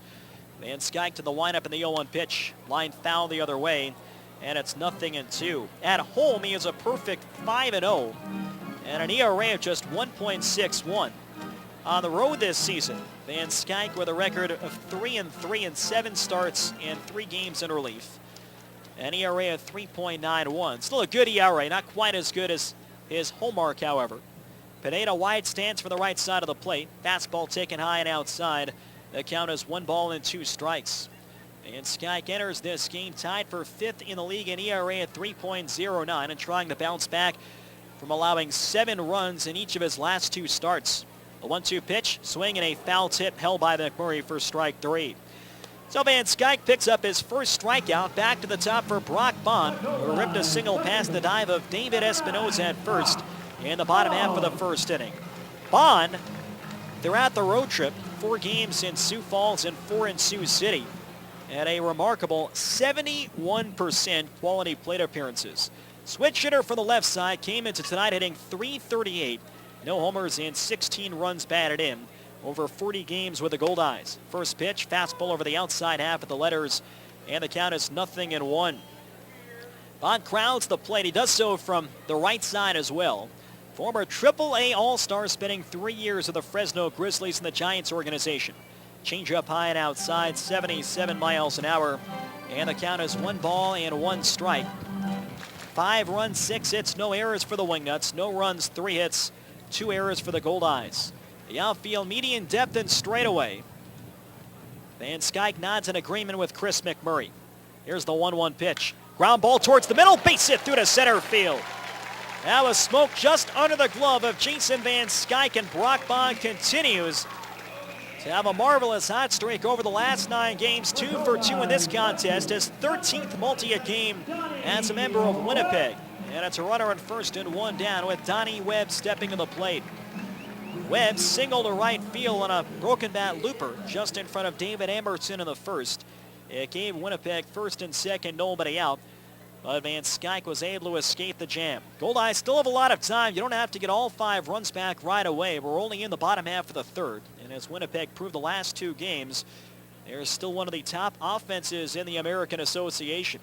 The pitch, swing and a miss at a changeup down low, and the count is 0-1. Goldeyes and Wingnuts tied for second in the league in batting, entering tonight at .297. Winnipeg second in home runs at 70. The Wingnuts are third with 67. The Wingnuts first in stolen bases with 130. The Goldeyes second with 99. And both teams have had excellent stolen base percentages this year. The 0-1. Webb grounds one foul outside of first. Van Skyke came inside with a cutter. And the count is no balls and 2 strikes. Tyler Kuhn waiting on deck. The Wingnuts with 130 team steals. They've only been caught 34 times. The Goldeyes 99 team steals. And they've only been caught 23 times this year. Runner on first, 1 away. Espinoza keeping Bond close to the bag. Middle infield looks for a double play, and the outfield shades Donnie Webb the other way. Van Skyke off the first base side of the rubber. Brings the hands together. Here's the 0-2 pitch to Webb. Swing and a miss. Got him on a breaking ball low and inside. Second strikeout for Jason Van Skyke. Both have come in this inning. So now there's 2 men down. Tyler Kuhn steps to the plate. Kuhn, a left-handed batter, hitting .376 in his last 38 games with 27 runs batted in. He drove in a combined 3 runs in the final 2 games of the series against the Sioux City Explorers. And after last night's 10-0 win in Game 4, led by the complete game shutout of Nick Hernandez, the Goldeyes improved to 10-1 in the final game of a road series. Swinging a tapper right side, tough play. Cahalaleo to his left, scoops it up. Throw to first is in time to get Kuhn. And the inning is over. No runs, 1 hit, and 1 left on base. End of 3 at Shaw Park. It's 5-0 Wingnuts on Jewel 101. Most days, you can predict what life's going to throw at you. He's 2 for 2 at bat so far today. But every once in a while... Strike! Oh, he did not see that coming. When life throws you a curveball, Ranger Insurance will protect what's important to you. Whether it's home, life, auto, or commercial, they have a plan that fits your needs. Ranger Insurance, putting relationships first. For the protection you deserve, visit rangerinsurance.ca. Save on your next energy bill with helpful tips from Manitoba Hydro. Even small changes can make a big impact on the environment. Install dimmer switches on the lights you use most often to control exactly how much light and electricity you use. Unplug your cell phone chargers once they finish charging. Chargers continue to draw energy even after your device is fully charged. And whenever possible, use cold water for laundry. For more ways to conserve energy, visit hydro.mb.ca. Nice day. Want a drink? Yeah, sure. Pass me a Pepsi. Whoa, do you hear that? Open your Pepsi.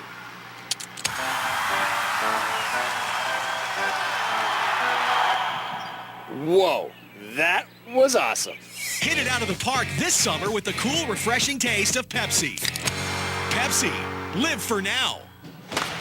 And now, back to Winnipeg Goldeyes Baseball. This is Nick Hernandez, and you're listening to Winnipeg Goldeyes Baseball on Jewel 101. Broadway's biggest blockbuster, Wicked, the untold story of the Witches of Oz, is flying back to Winnipeg August 20th through 30th at the Centennial Concert Hall. Enter for your chance to win 4 opening night tickets at the Wicked display located on the Shaw Park Concourse near the Dugout Goldeyes Souvenir Store. 5-0 Wichita, top of the 4th inning. John Sintas back to work. First pitch to Chris McClendon. A sinker over the inside half for a strike. And the count is 0-1. McClendon, Amberson, and Lucci 7, 8, and 9 due up. For the Wichita Wingnuts, McClendon line into a double play, then into the top half of the first. Swinging a line drive, shallow left, charging over Abercrombie with Donnie Webb. Reaches, dives, and he makes the catch to take away a hit from Chris McClendon.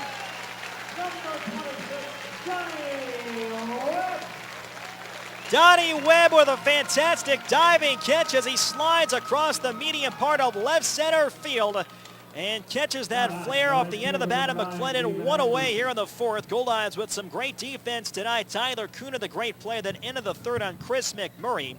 And now Donnie Webb robs McClendon for the first out of the 4th. We'll take a look at the out-of-town scoreboard in this inning, brought to you by Manitoba Blue Cross, the color of caring. David Amberson, a right-hand batter at the plate. First pitch, fastball over the inside half, and it's 0-1.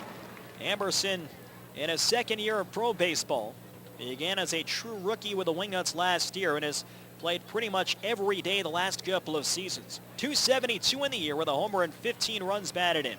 The 0-1 pitch, breaking ball on the outside corner for strike 2. Earlier this afternoon, the St. Paul Saints beat the Sioux City Explorers 4-2 at Midway Stadium, and that brought the Saints within 2.5 games of the Goldeyes in the American Association North. 1 out, nobody on. The 0-2 to Amberson. Check swing and a breaking ball outside, knocked down by Allen, and it's 1 ball and 2 strikes. The Fargo-Moorhead Redhawks and Gary South Shore Railcats are scoreless in the bottom half of the 4th inning at Newman Outdoor Field. Sioux Falls 7, Lincoln 5, bottom half of the 2nd at Haymarket Park in Lincoln, Nebraska. The Canaries trying to break a 5-game losing streak. And on the bottom of the 3rd at Quick Trip Park in Grand Prairie, it's the Amarillo Sox 2 and the Grand Prairie Airhogs 1. They're 5-0 Wichita Wingnuts in the top of the 4th, game 1 of a 4-game series. Check swing and a fastball low, appeal at first. No go, says Nick Gonzalez. Close check swing, looked like Amberson had gone around. And it's now 2 balls and 2 strikes. Amberson punched a ground ball out to 2nd, and it was retired by Brock Bond leading off the top of the 2nd inning. Right-hand batter slightly close stance, and he crowds the plate. The 2-2 pitch. Slider misses outside, 3-2. Amberson might have the most natural speed of anyone in the American Association, and one of the many Wingnuts with a lot of steals this year. He's 4th in the league, 23 stolen bases in 29 attempts. Bases empty, 1 out. The payoff pitch. Swinging a high chopper to 2nd, charging in front Bond. Backhand, throw to 1st. In time to get Amberson 2 up and 2 set aside by the righty John Sintas. That'll bring up Jake Lucci. Lucci officially 0 for 1. He had a fly ball to deep right that broke off Jordan Glida's glove and onto the warning track in the 2nd. It went down as a 3-base error, and then Lucci would score an unearned run when Jay Cahalilio had an RBI double down the left field line later on in the inning. Lucci was acquired from the Brownsville Charros in the United League earlier this season, July 25th, in exchange for a player to be named later. And he's hitting over 400 as a member of the Wingnuts. A left-hand batter, Sintas delivers, swing and a miss at a changeup outside, and it's 0-1. Lucci, born and lives in McKinney, Texas, played at Allen High School in Allen, Texas, and play at Jefferson Junior College before transferring to Elon University in North Carolina. 5-0 Wichita, top of the 4th, 2 outs and nobody on base. The 0-1 pitch, faked a bunt pulled back, and it's a fastball taken outside. 86 miles an hour with good movement from John Sintas. Now 1-1 on the left fielder, Jake Lucci. The outfield shades him a couple of steps the other way. Lucci in his third year professional baseball. Played for the Amarillo Sox 2 years ago. The 1-1. High fly ball, pretty deep right, moving towards the line. Goddess sprinting over, reaches out, dives. Off his glove, a fair ball. Lucci heading for second base. Guida comes up throwing, cut off by Bond. And Lucci will be safe at second with a double. Good effort by Jordan Guida, diving towards the right field line. Came up just a little bit short as that ball broke off his glove. It's a 2-out double for Jake Lucci. And it puts Lucci on second with 2 outs. Back to the top for Ryan Corey. Tonight 0 for 2. Retired on a bunt attempt leading off the game, then grounds it out to third base on a backhand play by Jake Blackwood in the top half of the second. Corey on the year, 10 out of 23, 2 outs in men in scoring position, a .435 average. Wingnuts 5, Goldeyes nothing in the top of the fourth. John Sintas working from the stretch. He gets the sign from Luis Allen. Corey has hit 9 homers on the year. The first pitch, cutter over the outside half, and the count is 0-1. He's been a great table setter the last 3 seasons. A guy that's going to draw a lot of walks. He'll be among the league leaders in stolen bases and runs scored. Plays a great shortstop. In fact, he was the 2012 American Association Defensive Player of the Year. But in terms of batting average and power, he is really having a career season. Righty against righty. Here's the 0-1 pitch. Swing and a foul. That one coming off the mask of Luis Allen. Bobby Feaster checks to make sure that Luis is all right, and the count is no balls and 2 strikes. In fact, Corey, despite really being a table setter type hitter, in 9 homers in 75 games played, he actually participated in the home run derby here at Shaw Park 2 Mondays ago. One of the 4 representatives from the South. The home run derby, though, eventually won by Craig Maddox with an incredible show in the finals, hitting 10 homers and beating Ian Gack of the Lincoln Salt Dogs, who had 4. The 0-2 pitch, curveball high and outside, and it's 1 ball and 2 strikes. Big breaking ball from John Sintas. It's some sharp downward movement. He missed off the plate. Jake Cahalalio waits on deck. 5 runs, 7 hits, and no errors for the Wingnuts. No runs, 4 hits, 2 errors for the Goldeyes. Lucci on second and 2 men down. Sintas comes set. And the 1-2 pitch, breaking ball, tapped on the ground right side, a foul ball. Another curveball at 74 miles an hour, and it's still 1 ball and 2 strikes. Corey, a tough guy to strike out. Tied for second in the league with 59 walks. He entered tonight leading the league in on-base percentage at .447. The Wingnuts last year set an American Association record with 68 wins. And they essentially had 2 players combined for the Triple Crown. They had the batting champion, Abel Nieves, who was an all-star this year for the Grand Prairie Airhogs, and the league's MVP, C.J. Ziegler, who led the league in homers and RBIs. Fastball taken high, 2 balls and 2 strikes.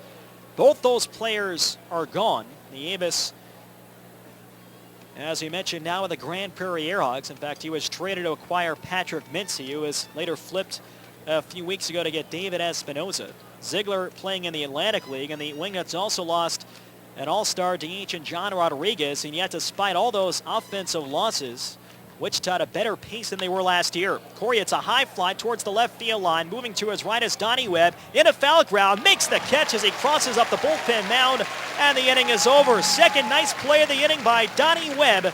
No runs, 1 hit, and 1 left on base. Middle of the fourth at Shaw Park. It's 5-0 Wichita on Jewel 101. When's the last time your bank gave you a great big kiss when you walked through the door? Excuse me? That's what they do at Sonova Credit Union. Their DOG, you know, Director of Greetings, is a St. Bernard who welcomes all members. Wow, can he schedule appointments too? No need. At Sonova, you don't need an appointment, ever. Drop by whenever works for you. Bank brighter with Sonova Credit Union at one of their 11 branches throughout Manitoba, with convenient 7 days a week service in Winnipeg. The rebates are back! The rebates are back! What? The rebates from Reliance Superior Heating and Air Conditioning are back, and I'm not missing out on the great savings this year. The rebates from Reliance are back by popular demand. Right now, when you buy a high-efficiency Lennox furnace and air conditioner from Reliance, you get $2,000 back in rebates. Call Reliance Superior Heating and Air Conditioning now at 204-697-5666 or hurry over to RelianceSuperior.ca today. Some conditions apply. To some, he is a hero. To others, merely heroic. But to us, he's a Pools Hall of Famer. Raised on highlights and minor league stats, he played his game cards like he played Division 12 slow pitch. To win. Home team? Check. Visiting team? Check. Champion? Check. Be a legend with Sports Select. Pools players won over $7 million last year. Pick the winning teams today at your lottery retailer. Remember, keep it a game. And now, back to Winnipeg Goldeyes Baseball. This is Ryan Pineda, and you're listening to Winnipeg Goldeyes Baseball on Jewel 101. Trades and transactions are brought to you by Prairie Safety Surfacing. Bounces like rubber, wears like a rock. Prairie Safety Surfacing, your authorized rubber rock dealer for Manitoba. Visit them at prairiesafetysurfacing.com. Bottom of the fourth inning at Shaw Park. John Sintis trying to settle in. He gave up 4 runs in the first, but he has not allowed an earned run over the last 3. 5-0 Wingnuts bottom half of the fourth. Arthur Abercrombie and Allen 4, 5, and 6 due up against the right-hander Jason Van Skyke. Only one move today. The St. Paul Saints have re-signed right-hand pitcher Robert Coe, the American Association's 2012 Rookie of the Year. He was released just last week. Arthur 0 for 1 on the ground out to second. First pitch, swinging a grounder left side. McClellan knocks it down, but he can't hold it. It rolls behind him for a leadoff infield single.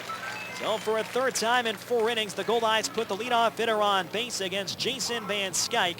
Reggie Abercrombie stepping up. He reached at an infield single on a grounder up the middle. Jake Cahalilio made a nice play and threw to first. And Abercrombie was ruled safe by Nick Gonzalez, extending his hitting streak to 16 games in a row. One shy of the Goldeyes season high. That, of course, belongs to Casey Arthur, who earlier this year had a 17-game hitting streak. The Saints have also placed Anthony Claggett, the former Major League righty, on the disabled list, retroactive to August 3rd. That is a major loss for the St. Paul Saints, their #1 starting pitcher. First pitch, Abercrombie swings and loops it down the left field line, going over Lucci. Still going back, it's over his head and bouncing off the bottom of the fence. Arthur into third, Abercrombie heads to second, and he gets there standing up with a double. Great start here for the Goldeyes, an infield single. And now Abercrombie hooks a double over the head of Jake Lucci in left field. It's second and third and no one down. Now Luis Allen steps to the plate, and a single could get the Goldeyes right back into this game, trailing 5-0 in the bottom half of the fourth. Goldeyes have had opportunities. They now have 6 hits against Jason Van Skyke. Van Skyke came into the start having allowed 86 hits in 78 2/3 innings. Now Winnipeg will look to cash in for the first time. Allen retired on a force play and a grounder out to shortstop in the bottom half of the second. Luis on the season hitting .315 with men in scoring position. He's driven in 39, including the 2-run homer last night in Sioux City. Van Skyke working out of the stretch. And the first pitch. Swinging a high chopper up the middle. A run will score. Corey backhands. Sets those to first in time to get Allen. Arthur scores from third, and that cuts the Wingnuts lead of 5-1 in the bottom half of the fourth. Reggie Abercrombie holds at second. An RBI ground out for Luis Allen. His 40th run batted in of the year. So the Goldeyes are back within 4 runs. That'll bring up Jake Blackwood, a runner in scoring position, only 1 away. Blackwood hit a pop fly to medium right that was caught by David Amberson in the bottom half of the second. Goldeyes 47-29 have won their last 2. The Wingnuts have won 4 in a row and 8 of their last 9. Abercrombie plenty of speed to score in a single and a big hole in the right side of the infield. Here's the first pitch. Swing and a foul tip off the mask of Chris McMurray. The count is 0-1. Jake's done a good job hitting the ball the other way this season. Jake Cahalilio, the Wingnuts second baseman, is playing way up the middle, so a lot of real estate on the right side of the diamond. Blackwood on the year, hitting .280 with runners on base. He's driven in 26. Wingnuts 5, Goldeyes 1, bottom half of the fourth inning. Reggie Abercrombie on second and 1 man down. The outfield is playing Blackwood to pull by a couple of steps. Van Skyke looks in. He's got the sign from McMurray, and he'll set up away.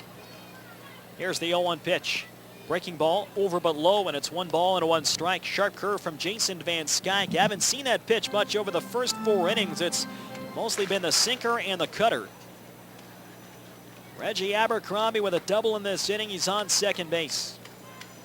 Jake Blackwood Former Northern League Most Valuable Player in 2010. Here's the 1-1. Swinging a high fly ball deep down the left field line. Going over Lucci by the corner, and this ball is gone!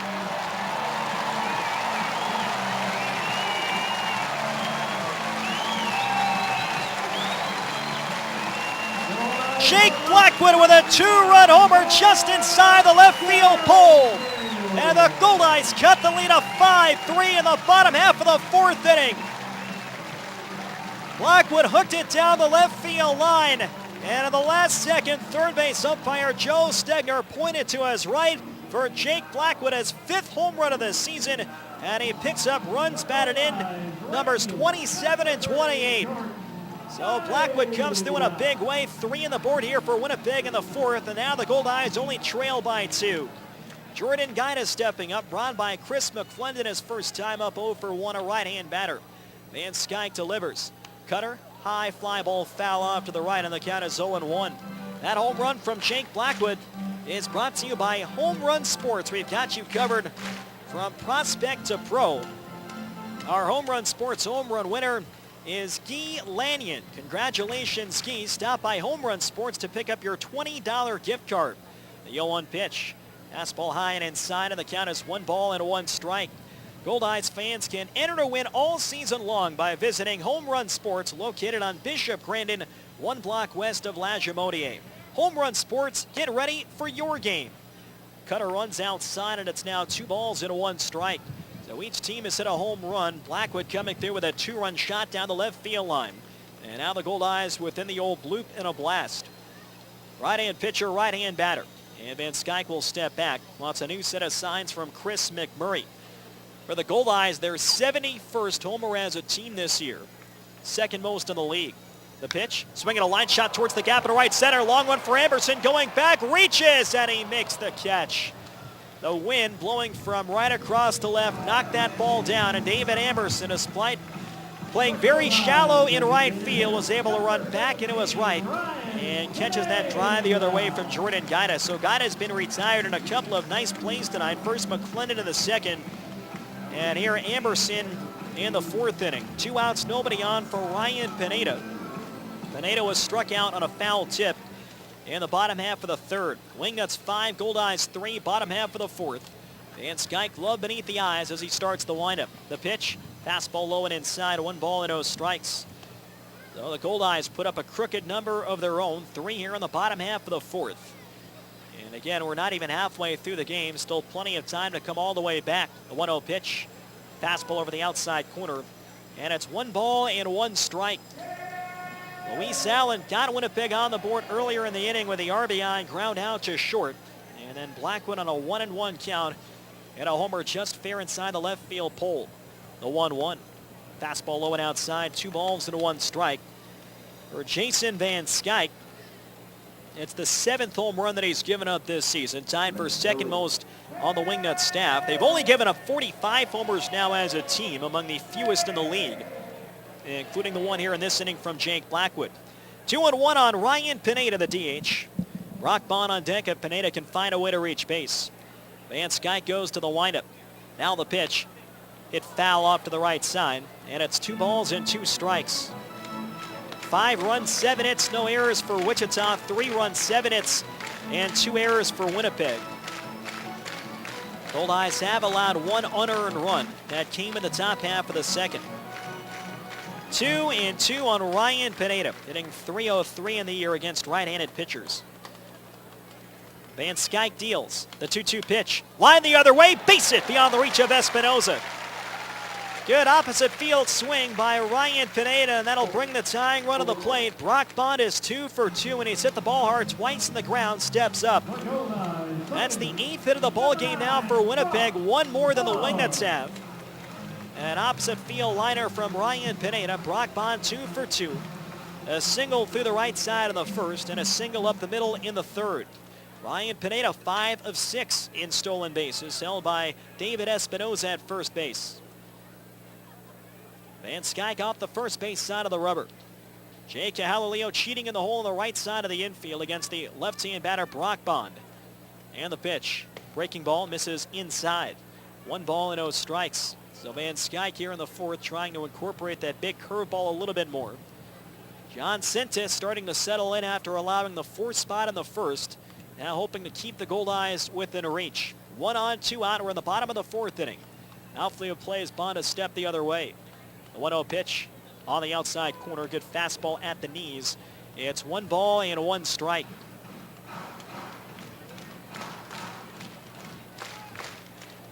Bond, the product of the University of Missouri in Columbia, in his home state of Missouri. Bond growing up in the St. Louis area. That's where Jason Van Skyke now lives in the offseason. The 1-1 pitch hit in the air, foul the other way. And the count is 1 ball and 2 strikes. Bond is the 7th man up in the inning for the Winnipeg Goldeyes. He entered the night hitting .338, and that's now kicked up a notch with his 2 for 2. Has been a steady presence wherever he has hit in the lineup since joining the Goldeyes at the end of June. Pineda on first and 2 outs. Pineda with about an average lead. Now Van Skyke brings the hands together. Now a toss to first, and Pineda dives back, a wide throw, and Espinoza reaching to his left stops that from going into foul territory. 1 ball and 2 strikes on Winnipeg's second baseman. Goldeyes trailing 5-3. They scored 3 runs in the bottom half of the fourth inning. Bond a switch hitter left-handed against the 25-year-old righty Jason Van Skyke. Pineda leads. The 1-2 pitch. Line drive the other way, base hit through to left field. Ryan Pineda goes to second, and Brock Bond is now 3 for 3. The tying runs are on base for Donnie Webb, and an extra base hit could tie things up. So back-to-back 2-out singles, and we'll see if the Goldeyes can get a little bit closer. Luke Robertson, the Wichita Wingnuts pitching coach, is going to go out and have a talk with the right-hander Jason Van Skyke. Goldeyes now of 9 base hits against the all-star right-hander. Van Skyke's season high in hits allowed 15. That was on July 25th, and that comes with an asterisk because it was in a start at Amarillo National Bank Sox Stadium. Beyond that, the next most amount of hits given up by Van Skyke, 10, and that was on July 4th in a game against the Sioux City Explorers. Ryan Pineda runs well. He's on second. Brock Bond, the tying run, is on first. He also has good speed. Home plate umpire Bobby Feaster breaks up the conversation. Good swing the other way by Brock Bond behind in the count. So Donnie Webb will step to the plate. 1 for 2, a single to right, and he's been struck out. The conversation wraps up. A few of the Wingnuts infielders join Van Skyke and Chris McMurray on the mound. So Donnie Webb will step in. Webb with a single tonight is now safely in 54 of 76 games played, and he has reached base with a hit walker hit by a pitch in 72 of 76. Could change this game with 1 swing. Donnie Webb has hit 10 homers on the year. Switch hitter left-handed. 2 on, 2 out, bottom of the fourth inning. Van Skyke comes set. He checks on second base. The pitch. Fastball misses down low in the count. 1 ball and 0 strikes. A close pitch, but for the most part tonight, it's been a tight strike zone for Bobby Feaster. Pineda on second, Bond on first. The outfield a step deep and straight away. Webb crowds the plate. McMurray sets up away. Here's the 1-0 pitch. High fly ball twisting foul towards the left field line. And that'll land into the box seats. It's now 1 ball and 1 strike. Webb is the 8th man up in this inning for the Goldeyes, who have now out-hit the Wingnuts 9-7. They still trail by a couple of runs. Single should score Ryan Pineda, especially with the outfielders back a couple of steps. Extra base hit would tie it. Van Skyke looks back at second. The 1-1 pitch. Swinging a ground ball foul outside of first. Got out in front of a change at 74 miles an hour. Now it's 1 ball and 2 strikes. The last 2 hits, Pineda and Bono of each single, came on 2 strike counts. We'll see if Webb can do the same. Webb leading the league in stolen bases with 30. 3 more than Wingnut shortstop Ryan Corey, who's in second place with 27. Webb a second straight switch hitter. And the 1-2 pitch. Changeup misses outside, and a good job by Donnie Webb to lay off. That was good arm speed on the changeup from Jason Van Skyke. The count is 2 balls and 2 strikes. McMurray meets Van Skyke halfway between the mound and home plate. And he verbalizes what he wants Van Skyke to throw in this next pitch. Wingnuts 5, Goldeyes 3, last of the fourth. Game 1 of a 4-game series here at Shaw Park. Pineda on second, Brock Bond on first, 2 away. Van Skyke is ready. And the 2-2 pitch. Swinging a ground ball to the right side. Picked up by Espinoza. Foot race to the bag, and Espinoza gets there just in front of Webb. The inning is over. But the Goldeyes get back into the game. They get 3 runs. There were 5 hits and 2 left on base into Fort Shaw Park. It's 5-3 Wingnuts on Jewel 101. Hi, this is Ivan Saper, owner of Saper Agencies. We offer personal, business, automobile, and travel health insurance. But it's how we sell that makes us different. We strive to remain on the cutting edge of technology and product innovations. We promise you quick, efficient, and effective solutions and 100% satisfaction. See us today, and we'll find you the right solution at the right price. Remember, your best insurance policy is our experience. Saper Agencies, 2188 McPhillips. Call 694-6787. It's a quiet evening at the lake. You can hear the birds singing before bed. The gentle waves. It doesn't get any better than this. Unless you add Archangel Fireworks to your night. Having a birthday? Amp it up with fireworks. Family reunion? Nothing says we missed you like a crackling peony exploding in the sky. Typical Wednesday? You guessed it. You need Archangel Fireworks. 104 Pembina Highway. It's summer. The perfect time to kick back and relax with friends and family. This summer, make it easy on yourself with catering by Chicken Delight. From a feast for a few to feeding your whole crew, Chicken Delight will put a smile on everyone's face with their famous chicken, fabulous pizza, ribs that rock, and more. Pick it up or have it delivered. Give us a call or send us your catering order at chickendelight.com. So don't cook tonight. Tonight, all right. Call Chicken Delight. And now, back to Winnipeg Goldeyes Baseball on Jewel 101. Winnipeg Goldeyes Baseball brought to you by MTS. Get unlimited internet in Manitoba on all your devices only with MTS.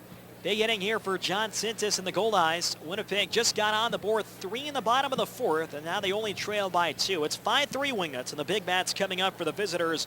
Jake Cahalileo, David Espinoza, and Brent Cleveland against the 28-year-old righty. Cahalileo is 2 for 2, a single, a double, an RBI, and a run scored. And he takes a fastball over the outside half, 0-1.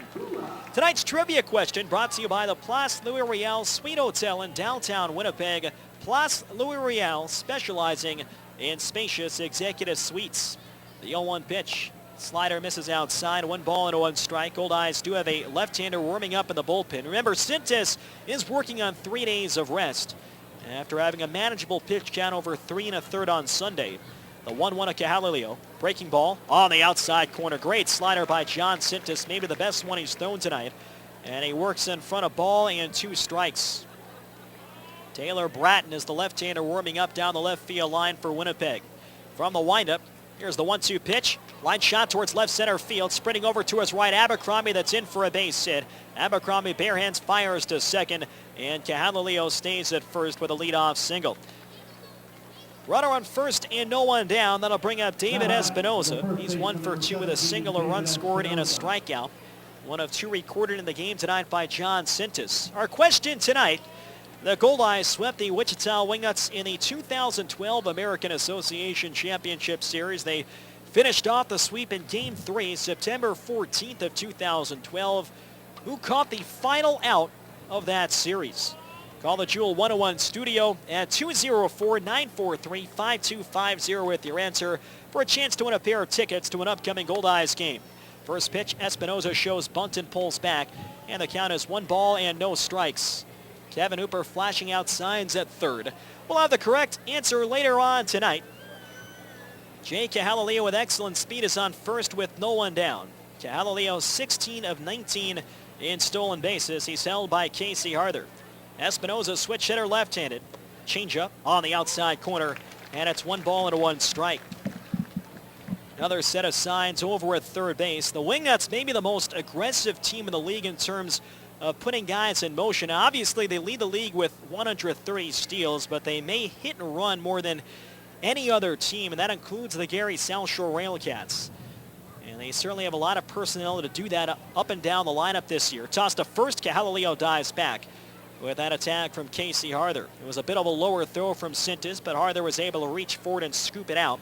1 ball and 1 strike on the All-Star David Espinoza, a 3-time American Association All-Star. In the All-Star game in 2008 and 2010 as a member of the Airhogs. Another toss to first, and Cahalileo dives back safe.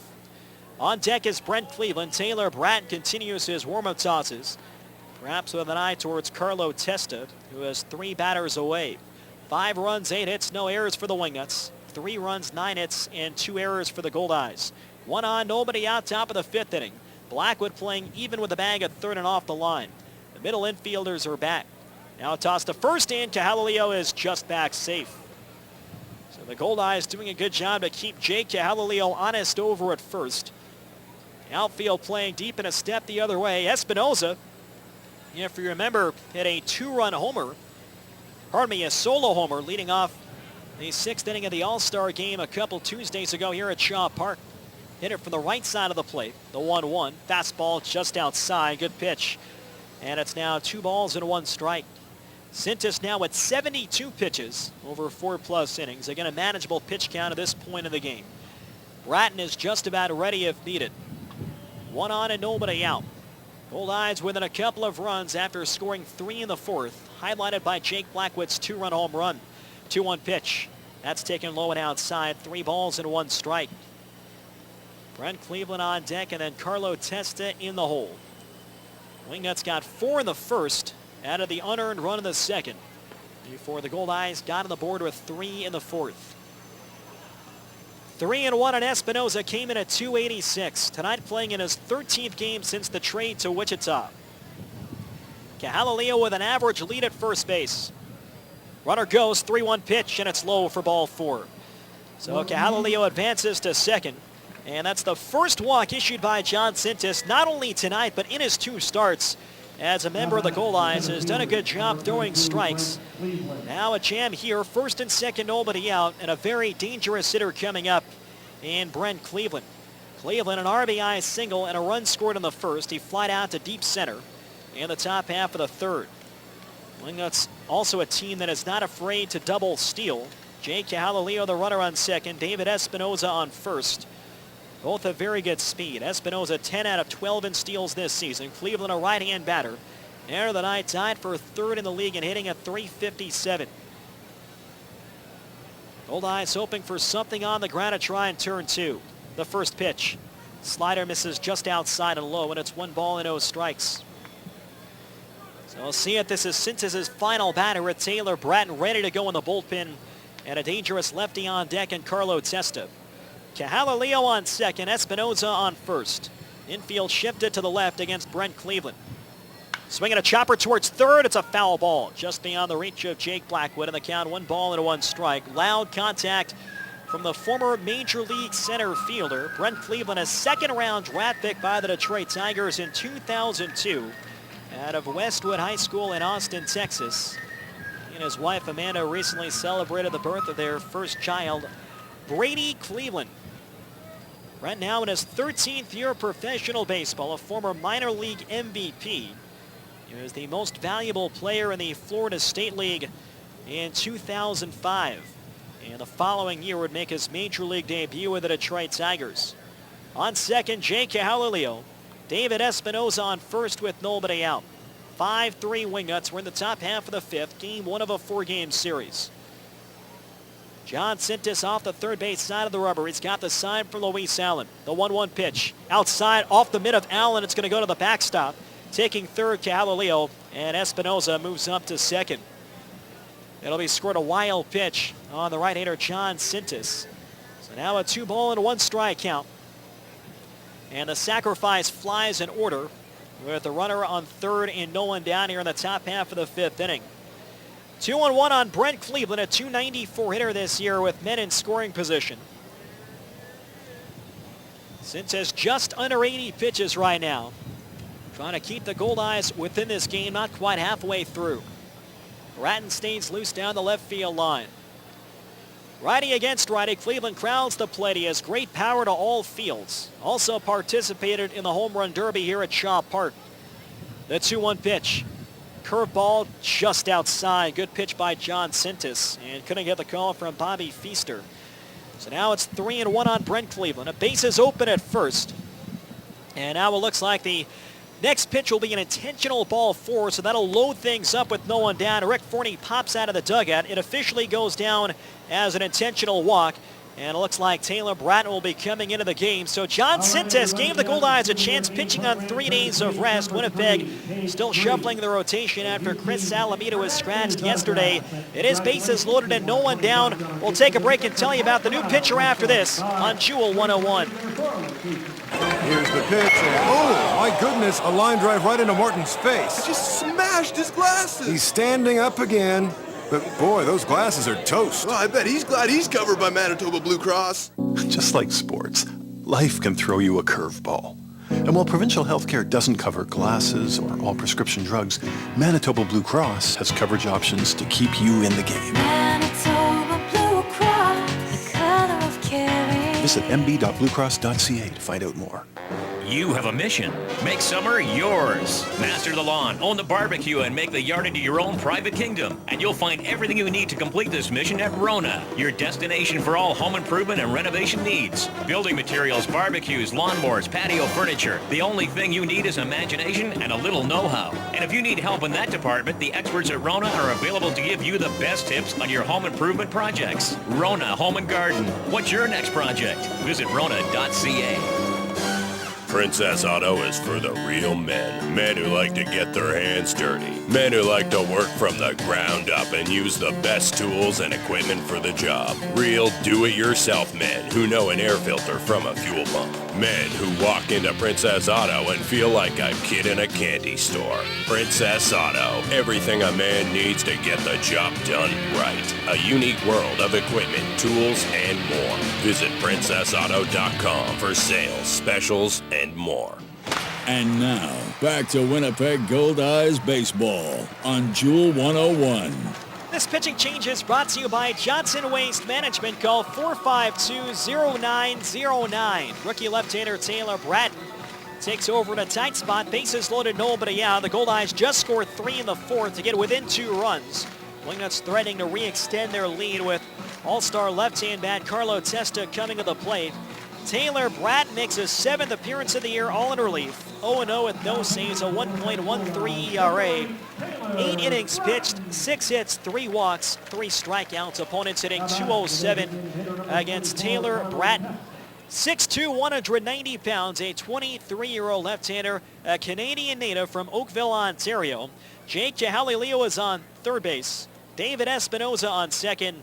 And Brent Cleveland is on first with nobody out. Carlo Testa, 1 for 2. The one hit a 3-run homer back in the first that gave the Wingnuts a 4-0 lead at the time.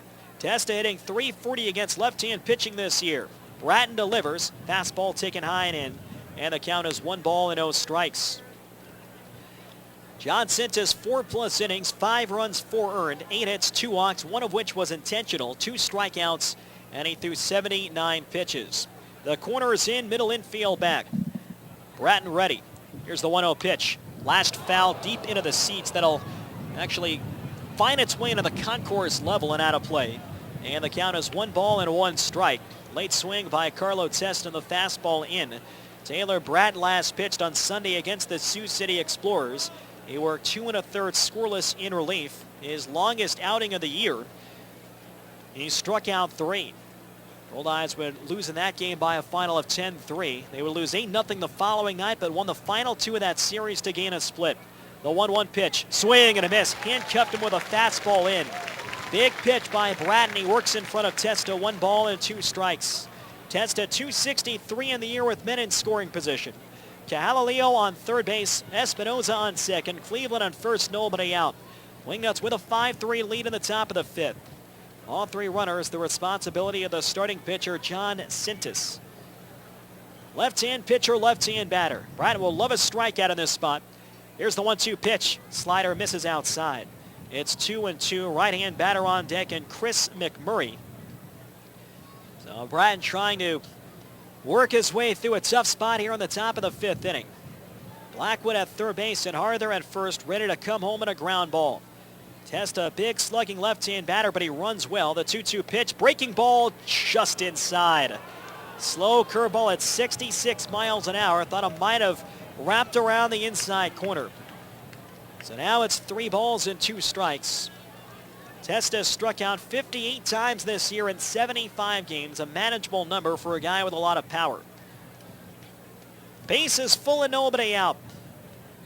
Taylor Bratton comes to a high set. The payoff pitch. Fastball, strike 3 called in the outside corner. Taylor Bratton paints the outside edge. A knee-high fastball to get a huge first out here in the 5th. And there's 1 away. Bratton still with some work to do, but he gets that all-important first out. Now he can escape the inning in a double play ball with Chris McMurray stepping up.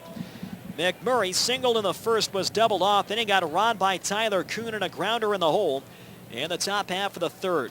We have a winner for tonight's trivia question brought to you by the Place L'Oreal Suite Hotel in downtown Winnipeg.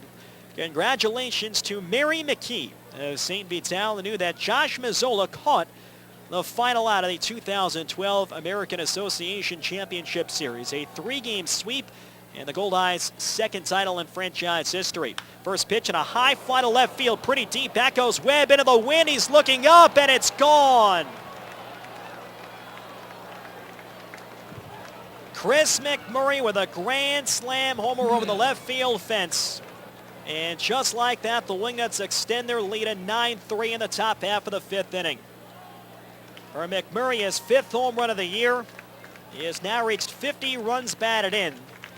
And the Goldeyes now trail by their biggest deficit of the evening at 6 runs. McMurray looked like he got jammed inside from Taylor Bratton, but the wind's been howling out to left all evening long. And that one carried by the wind over towards the trees just in front of the Red River. So a grand slam homer. Now bases empty and 1 out. And that'll bring up the 3rd baseman, Chris McClendon. A tough break there for the Winnipeg Goldeyes. The 3 runs scored by Cahalileo, Espinoza, and Cleveland. Those will be charged to the line of the starting pitcher, John Sintis. 9-3 Wichita here in the top of the 5th. The Wingnuts were their 2nd 4th spot of the night. First pitch to McClendon. Fastball high and inside. He checked his swing in time. And the count is 1 ball and 0 strikes. McClendon 0 for 2.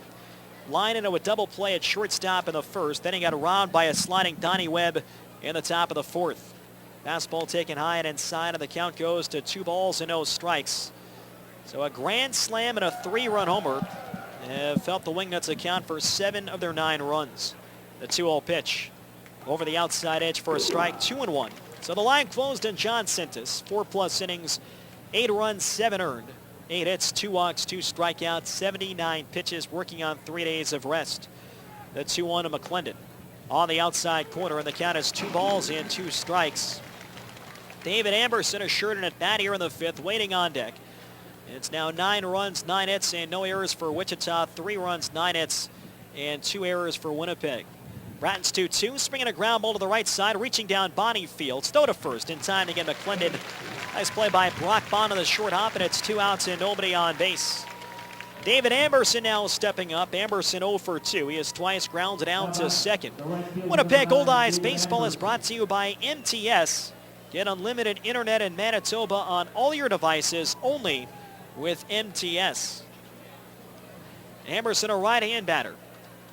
Winnipeg now down by 6 runs. They had just climbed within 2 with a 3-run bottom half of the 4th. Chris McMurray in this inning has hit a grand slam homer for Wichita. First pitch, fastball over the outside corner. And the count is no balls and 1 strike. Amberson came into the ballgame at .272 with a homer and 15 driven in. He's made 5 assists from the outfield this year. Change up outside and low, and the count goes to 1 ball and 1 strike. 23 steals entering this game, 4th most in the American Association. Was discovered in Australia, originally from the Seattle, Washington area. Fastball low and inside of the count, 2 balls and 1 strike. Amberson a couple of winters ago played in the Australian Baseball League. Remember, we talked with Dan Vaughn of the Gary South Shore Railcats a couple of weeks ago, working for the Perth Heat, as Amberson lines one out to right field. Right at Jordan Gaidu makes the catch, and the inning is over. The Wingnuts get 4 runs in the grand slam. There were 2 hits and nobody left on base. We've come halfway at Shaw Park, and it's 9-3 Wingnuts on Jewel 101. Nothing foggy. Nothing to hide. Everything is crystal clear with Duraco windows. Duraco windows are built to last a lifetime, and they guarantee it 100% with their true lifetime warranty. Feel confident that should a seal fail, a lock break, or a weld crack, you are completely covered. A big investment should be backed big time. So know what you're getting right from the start. The choice is clear. Duraco windows. Go to Duraco.com now to book a free consultation. Summer barbecues on the patio. They're all fun and games until someone slips and drops an entire plate of steaks.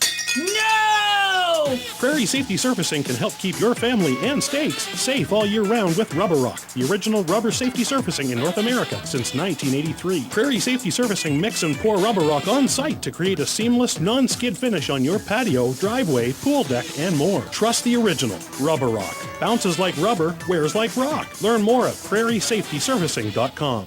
You had a long night, and you're hardly awake. You need breakfast, but it's 11 o'clock. Does that even matter? Why eat somewhere that tells you you can't have what you want when you want it?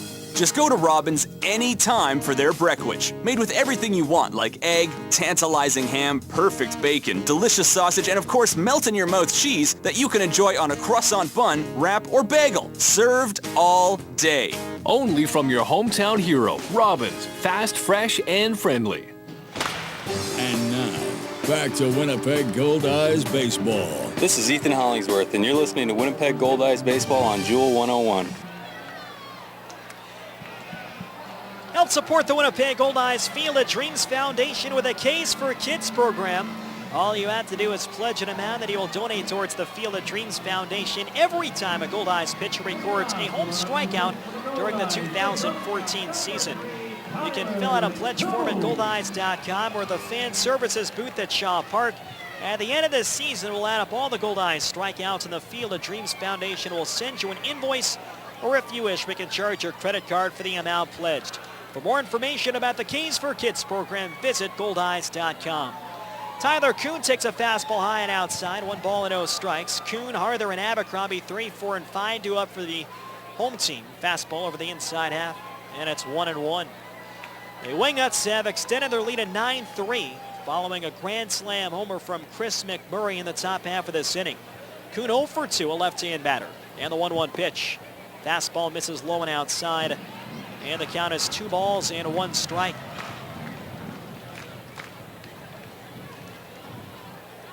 Kuhn came in at .355, the 5th best average in the league. The 2-1 pitch, swing and a miss, tied him up with a cutter in on the hands, and it's 2-2. Again, congratulations to Mayor McKee of St. Vital, who knew that Josh Mazzola got the final out of the 2012 American Association Championship Series. He won a pair of tickets to an upcoming Goldeyes game. Expect a call from the Goldeyes office sometime next week. Fastball high and outside, now 3 balls and 2 strikes. Josh Mazzola catching the throw from Price Kendall, who made an outstanding stop in the hole at shortstop for the final out in Game 3. The 3-2 pitch, fastball inside, ball 4. So Tyler Kuhn draws the walk. First issue tonight by Jason Van Skyke. Now Van Skyke has given up 9 hits and now a walk over 4+ innings. Interestingly, though, his pitch count is really not that high. Even after that full count walk in Tyler Kuhn, Van Skyke is only at 71 pitches. So once again, Winnipeg will try and fight from behind. They were down by 5 early, got within 2. Now they trail by 6 with Casey Harther at the plate. Harther 1 for 2 with an infield single and a ground out to second. Van Skyke off the first base side of the rubber. Kuhn with a pretty good lead. And the first pitch, swing and a miss at a changeup. And the count, no balls and 1 strike. Harther, a former college teammate, of course, Brennan Lafferty, the two of them playing together at UCLA. And another former college teammate is on the other side, Brent Dean, who is the backup catcher right now to Chris McMurray for Wichita, also played at UCLA. Swinging a ground ball towards the hole, base hit through to left field. Casey Harther is now 2 for 3. Tyler Kuhn moves up to second. And the Goldeyes put runners on first and second and nobody out. Reggie Abercrombie stepping up. So the Goldeyes fighting right back. They've had runners on in every inning tonight. In fact, they've had the leadoff man on in 4 of 5 innings against Jason Van Skyke. So here's Abercrombie, 2 for 3, an infield single. That came in the second to extend his hitting streak to 16 in a row. Then he doubled and scored in the bottom half of the 4th. Kuhn on second, Harther on first. Reggie could turn this into a 3-run deficit with one swing of the bat. He is 5 homers shy from having a 2020 season for his second time in his American Association career. And he is the only player who has accomplished that feat. Did it in 2010 to the Sioux Falls Pheasants. He already has 20 steals, and last night he hit his 15th home run. Wind still blowing out to left. 2 on, nobody out. Van Skyke comes set. And the first pitch. Breaking ball inside, almost nicked him in the arm, and the count is 1 ball and 0 strikes. On deck for the Goldeyes, Luis Allen. Abercrombie during his hitting streak. Now 16 games, he is 26 of 62. A .419 average. He has raised his season average to .281 beginning tonight. And now McMurray and Van Skyke will have a conversation between the man at home plate to go over the sign. Abercrombie ahead 1-0. The Wingnuts hoping that Van Skyke can go deep into the game. Becoming a bit tougher here as he has allowed 10 hits and a walk over 4+ innings. The reason for that, the Wingnuts, while they did sweep the Redhawks 4 games, the last 3 were by 1 run, and the back end of their bullpen, namely Alex Hinshaw, the setup man, and Matt Navarez, the closer, have worked very hard over the last 4 and 5 days. Here's the 1-0 pitch. Check swing went around at a high fastball, and it's 1 ball and 1 strike. So the Goldeyes with an opportunity, if they can continue to drive up the pitch count of Jason Van Skyke, to get into some of the middle relievers here for the Wingnuts. Tyler Kuhn is on second. Casey Harther on first and nobody out. Here's the 1-1 pitch. Swinging a ground ball towards third. McClendon fields, goes to second for 1. Kahalili to first, and it's in time for the double play. A splintered bat ground ball to third, and Chris McClendon begins a 5-4-3 double play. Second turn by the Wingnuts in tonight's game. Tyler Kuhn moves up to third base. Now there's 2 outs. Luis Allen stepping to the plate. Allen is 0 for 2. He's hit into a fielder's choice, and he drove in the first Goldeyes run with an RBI ground out in the bottom half of the 4th. 9 runs, 9 hits, no errors for the Wingnuts. 3 runs, 10 hits, and 2 errors for the Goldeyes. Couple of big multi-run homers right now, the true difference. A 3-run shot by Carlo Testa in the first, and a grand slam from Chris McMurray in the 5th. Allen, a right-hand batter. Van Skyke going from the stretch. Fastball just inside. It's 1 ball and 0 strikes. Luis now with 40 runs batted in on the year and 127 lifetime in 226 games here at Shaw Park. Right-hander against right-hander. McMurray setting up away. The 1-0 pitch. Line drive the other way, and it's caught by Espinosa just above his shoe tops, and the side is retired. No runs, 1 hit, and 1 runner left on base. 5 in the books. At Shaw Park, it's 9-3 Wichita here on Jewel 101. It's the windup, and here's the pitch. Right in the mouth. I think he lost a tooth there. Sure looks that way. I bet he's glad he's covered by Manitoba Blue Cross. Big dental bill there. Just like sports, life can throw you a curveball. And while provincial health care doesn't cover ambulance rides, dental care, or all prescription drugs, Manitoba Blue Cross has coverage options to keep you in the game.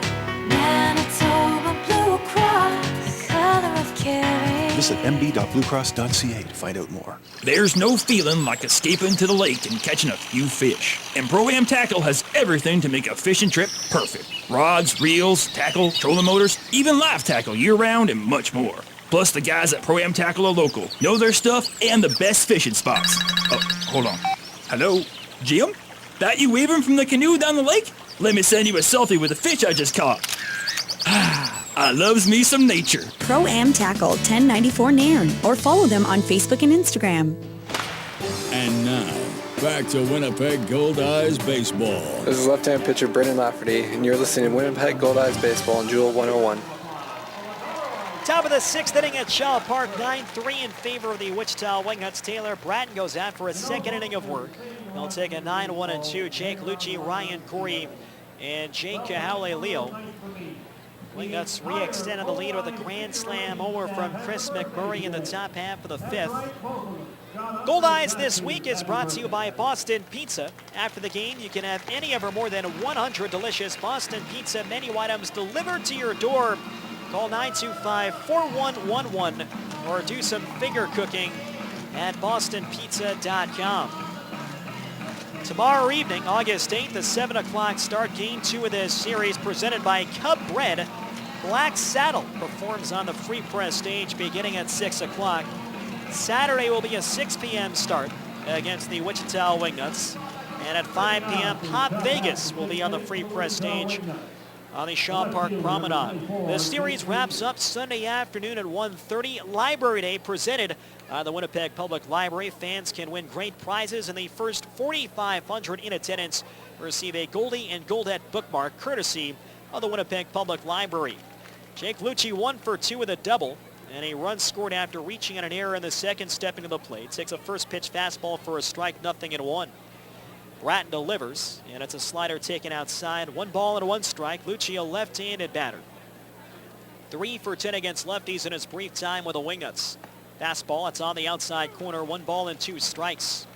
Kraken Foxy will be on the Free Press stage Sunday afternoon, beginning at 12:30, and kids can run the bases following the game.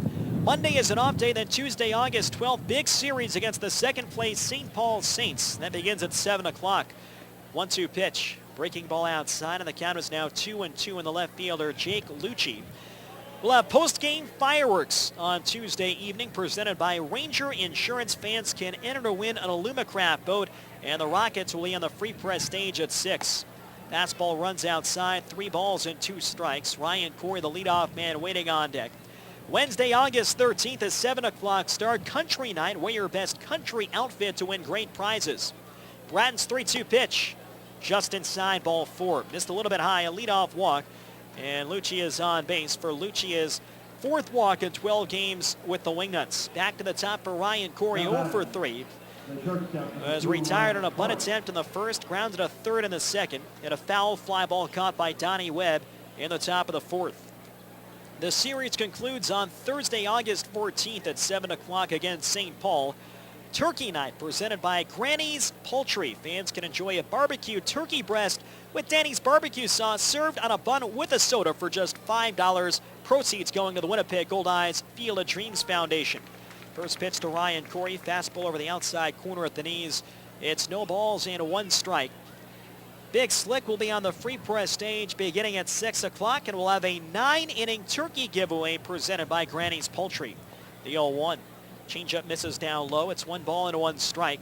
5, 9, 14, 16, and $20 tickets for all Goldeyes games are on sale now through Ticketmaster by calling 1-855-GOLDEYE, visiting Ticketmaster.ca, or visiting any Ticketmaster location, including the box office at Shaw Park. Corey takes a changeup outside. 2 balls and 1 strike. Wingnuts 9, Goldeyes 3, top of the 6th in the opener of this 4-game series. Jake Lucci, the runner on first and nobody out. Ryan Corey, 14 of 47 against lefties on the year, hitting .298. Bratton's pitch. Swinging a high fly ball deep left center field. Going back, Abercrombie to his right. In front of the warning track, makes the catch, and that sends Lucci back to first. That was hit well by Ryan Corey. Got under it just a hair and flies out to Reggie Abercrombie. Got a good jump off the bat. Runner on first and 1 man down. That brings up Jake Cahalileo. Cahalileo 3 for 3 tonight. 2 singles, an RBI double, and he has scored 2 more runs. 9 runs, 9 hits, no errors for the Wingnuts. 3 runs, 10 hits, and 2 errors for the Goldeyes. One of the errors did lead to an unearned run that came in the top of the 2nd. And it was driven in by Cahalileo. He takes a first pitch changeup down low, and the count is 1 ball and no strikes. Cahalileo, originally from Petaluma, California, resides in Santa Rosa, California in the offseason. The 1-0 pitch, that fastball catches the outside corner, 1-1. Now in his 7th year of professional baseball, and now a 3-time American Association All-Star. Lifetime batting average of .282. Lefty to righty. A 1-1 pitch. Line drive down the right field line. This one slicing towards the grass berm, and it's off the fingertips of a fan. Trying to catch that with the bare hands down the right field line. Nice attempt. Now 1 ball and 2 strikes. Last season, Jake Cahalileo was hit by a pitch 22 times. That was an American Association single season record. The 1-2 pitch, swing and a tapper, foul off to the left. It came off his front foot, and it's still 1 ball and 2 strikes. He has a chance to break that record this year entering tonight. Cahalalio has been hit by a pitch 16 times, which is by far the most in the American Association. Now, Josh Mazzola not on the lineup tonight. He is tied for second in the league. He's been hit by a pitch 9 times. Cahalalio and Mazzola have almost identical batting stances from the right side. They bat with the front leg, the left leg for a right-hand batter wide open, well behind the back leg. Which generally, you look at that stance and you would think you probably would rarely get hit by a pitch. Swinging a line drive that'll slice halfway into the box seats down the right field line. And it's still 1 ball and 2 strikes. But one of the reasons why Cahalalio has been hit by a pitch not only the last 2 years at a high rate, but throughout his career, and also why Josh Mazzola has been hit 9 times this season. As soon as that pitcher goes into the delivery, you close up the stance. Here's the 1-2. Chopped on the ground towards third, a foul ball. And it's still 1 ball and 2 strikes. And if you can picture Josh Mazzola or Jake Cahalalio at the plate, as you step forward, you're closing up your body. If a pitch comes high and inside, it's much harder to change direction. Your momentum is moving towards the plate. It's a lot harder to get out of the way as opposed to if you had a straight stance and could lean back or maybe move your feet back to avoid getting hit by the pitch. Breaking ball taken high and outside, and it's now 2 balls and 2 strikes. So Cahalalio, with 3 2-strike fouls, is even the count at 2-2. Jake Lucci is on first with 1 down. Wichita leading Winnipeg 9-3. We're in the top of the 6th at Shaw Park. From the stretch, the pitch. High fly ball, deep left field. Back goes Donnie Webb, looking up towards the corner. Got if it stays fair, and it is foul. A foul ball hit over the pole down the left field line. And Jake Cahalalio just missed a 2-run homer. So it's still 2 balls and 2 strikes. This will be the 9th pitch of the at-bat coming up. Cahalalio this year, 18 out of 50. A .360 average against left-handed pitching. The Wingnuts, as a club, they're hitting .321 against lefties. Not quite as good as the Goldeyes after last night in pounding Lars Lagori of Sioux City. The Goldeyes team batting average against lefties is now at .341. Slap foul off to the right side.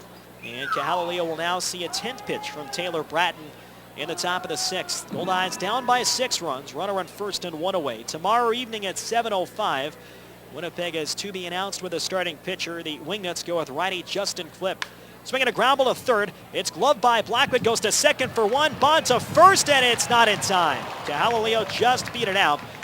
Good play by Blackwood on the in-between hop. Brock Bond made a nice turn. And Casey Arthur stretching forward to his right. And Jake Cahalalio on the 11th pitch of the at-bat, 10th pitch, pardon me, of the at-bat, just able to beat out the double play. So a fielder's choice, 5-4, third baseman to second baseman. Erases Jake Lucci. Cahalalio on first with 2 men down. That'll bring up David Espinoza, who's been in the mix tonight. A single and a walk, and both times he has come around on a home run. Officially 1 for 2. He was struck out in the second. Began the year with the Kansas City T-Bones. Here's the pitch. Fastball misses down low, and the count is 1 ball and 0 strikes. Espinoza, a former first-round draft pick, taken 23rd overall by the Cincinnati Reds in 2000. Spent a lot of time in his affiliated career in AAA. Switch hitter from the right side. Swinging a ground ball towards the hole. Base hit through to left field. Cahalalio goes to second. David Espinoza now 2 for 3. A ground ball single between third and short. And that puts runners on first and second base with 2 men down for Brent Cleveland. Cleveland 1 for 2. An RBI single and a run scored in the first. A deep fly out to center field in the third. He was intentionally walked after getting ahead 3-1 in the 5th. The 4th ball was intentional to load the bases. That was the final hitter faced by the starting pitcher, John Sintas. So the hits are now even at 10. Jake Cahalalio on second. David Espinoza on first and 2 outs. Cleveland a right-handed slugger. Hitting .478 against lefties on the year. First pitch, fastball over the outside half for strike 1. Cleveland, David Espinoza, who just singled, and the manager of the Wingnuts, Kevin Hooper, all played together in AAA 2005 through 2007 for the Toledo Mudhens. Curveball high and outside, 1 ball and 1 strike. That's the AAA International League affiliate of the Detroit Tigers. Both Cleveland and Hooper would get to the major leagues. Cleveland 05 to 07, and Hooper from 05 to 06. Curveball low and inside, 2-1. Wingnuts 4 in the first, 1 in the second. The Goldeyes pulled within 5-3, scoring 3 times in the fourth. And then Wichita got a grand slam from Chris McMurray, scoring 4 more in the top of the fifth. Fort's on the infield for Winnipeg, 2 on and 2 out. The 2-1 pitch, fouled straight back. Reached over with a fastball, and the count is now 2 balls and 2 strikes. Saturday at 6 p.m. Goldeyes are to be announced. It'll be Frank Del Val, a left-hand pitcher going for Wichita. And then on Sunday afternoon at 1:30, Ethan Hollingsworth faces right-hander Tim Brown. Bratton from the stretch. He looks back at second base. The 2-2 to Cleveland. Val back off the screen. And the count is still 2 balls and 2 strikes. 9 runs, 10 hits, no errors for Wichita. 3 runs, 10 hits, and 2 errors for Winnipeg. Bratton, the first reliever used tonight by Rick Forney, took over for the right-hander John Sintis with the bases loaded, nobody out in the fifth. He struck out Carlo Testa. The 2-2 pitch. Changeup misses just low, and it's 3 balls and 2 strikes. But on the first pitch to Chris McMurray, a ball that looked like it might have jammed McMurray at least a little bit. He got it caught up into the strong winds to left, and it traveled over the wall. The runners go, 3-2 pitch, ground ball towards the middle. Kuhn reaches down, dives off his glove, base hit through to center field. Cahalileo around third will score. Espinosa goes to third base. An RBI single to center field for Brent Cleveland, his second RBI of the night. And that stretches Wichita's lead at 10-3 in the top half of the sixth. 2-out RBI single up the middle. Great attempt there by Tyler Kuhn. Laid out to his left side against his former minor league teammate Brent Cleveland. And the ball just broke off the edge of his glove. So for Cleveland, his second RBI this game and his 61st of the season. That'll bring up Carlo Testa. And now Cleveland second in the league in runs batted in, trailing Travis Denker, who has 70. Testa takes a fastball over the outside corner for strike 1. Mentioned that Testa was the first batter that Bratton faced. The count went to 3-2, and Bratton made a great pitch, a 3-2 fastball over the outside corner to lock him up. Swing and a miss at a changeup inside, and the count goes to no balls and 2 strikes. Bratton, the true rookie out of the University of West Alabama, joined the Goldeyes much the way Brock Bond did during the Can-Am League trip. Bratton would join Winnipeg in Quebec, Bond in the next series in Trois-Rivières. The 0-2 pitch, just outside, a fastball. Pretty good looking pitch by Taylor Bratton. And it's 1 ball and 2 strikes. On third, David Espinosa. Brent Cleveland on first and 2 men down. Lefty against lefty. Testa stands off the plate. 1-2 pitch. Grounded foul off to the right. Over the Wingnuts on deck circle. And it's still 1 ball and 2 strikes. So Wichita scored in 4 of 6 team at-bats tonight. All 3 of the Goldeyes runs coming in the bottom half of the fourth. Outfield deep and a half step the other way against Carlo Testa, with a 3-run homer to right field in the top of the first. 1-2 the count. Bratton ready. Now the pitch. Slider outside, knocked down by Allen. So it's 2 balls and 2 strikes. If Winnipeg is unable to come back tonight, the lead in the North Division will be trimmed down to 2 games after the Saints won earlier this afternoon. 4-2 over the Sioux City Explorers. It was tough travel for the X's, who of course were just hosting the Goldeyes last night, and they had to open a road series with a day game. The 2-2 to Testa, fouled straight back, got a piece of a fastball. It hits the screen door that leads to the tunnel behind the plate, and it's still 2-2. Chris McMurray waiting on deck. These are the only 2 teams in the league right now with a winning percentage above .600. The Goldeyes entering tonight at .618, the Wingnuts at .693. And as we mentioned, incredibly, on a better pace than they were last year. The 2-2, bounced foul off to the right side, and the count is still 2 balls and 2 strikes. Prior to last season, the American Association record for wins was 65 that had been done by the Lincoln Salt Dogs in 2006, the first year of the league, and then matched by the 2012 Fargo Moorhead Redhawks. The juggernaut team, the Goldeyes, upset with a 3-game sweep in the division series en route to beating Wichita in the championship. Check swing at a fastball. It's taken low, and it's now 3-2. So Cleveland will get the automatic start on first, 3-2 and 2 down. Last year, Wichita won 68 games, but they fell in the championship series to the Gary South Shore Railcats, who won their third title in 9 seasons under Greg Taggart. Cleveland runs, 3-2 pitch, fastball just outside of low. Ball 4 and Carlo Testa, very close pitch. So that loads the bases with 2 men down, and it brings up Chris McMurray. He will bat with the bases loaded for a second straight at bat. A single in the first, rod by Tyler Kuhn in the third. And he had a grand slam to give Wichita a 9-3 lead in the top of the 5th. His 5th homer of the season. So it's Espinoza on third, Cleveland on second, Testa on first base. Outfield deep and a few strides to left. The wind not blowing as hard, but still blowing out to left field. First pitch, changeup. Just outside 1-0. So Bobby Feaster, he did have a tight strike zone for much of the first 4 or 5 innings. It has really gotten tight here in the top half of the 6th. McMurray a wide stance, slightly open from the right side. The pitch, that changeup's on the outside corner. So the count is 1-1. McMurray now 11 for 37 on the season against left-hand pitchers. An average of .297. 10-3 Wingnuts in the top of the 6th. Bases are loaded with 2 outs. The 1-1 pitch. High fly ball in the air to center field. Should be playable. Abercrombie back. He's under it. Abercrombie makes the 2-handed catch. And the inning is over. Wichita adds 1. There were 2 hits and 3 left on base. Middle of the 6th inning at Shaw Park. It's 10-3 Wichita on Jewel 101. Things you'll never hear a Cambrian Credit Union member say. Oh, I just love paying service fees. My high mortgage rate is amazing. Yes, I'll pay $1.50 to use this ATM. With Cambrian Credit Union's great rates and free banking through the UnFee, Cambrian members won't say these things. With a full range of hassle-free financial services, they're here for Manitobans. Cambrian Credit Union, building strong financial foundations for making dreams come true. Honey, where should I put this? In the basement. I don't think there's any room. Sound familiar? If your home or garage has accumulated more than it can hold, let BFI Canada help. Rent a temporary bin from BFI for a day, a week, or longer. Too much stuff? Then call the Blue. Call BFI Canada to schedule your delivery today. BFI Canada, a Progressive Waste Solutions company.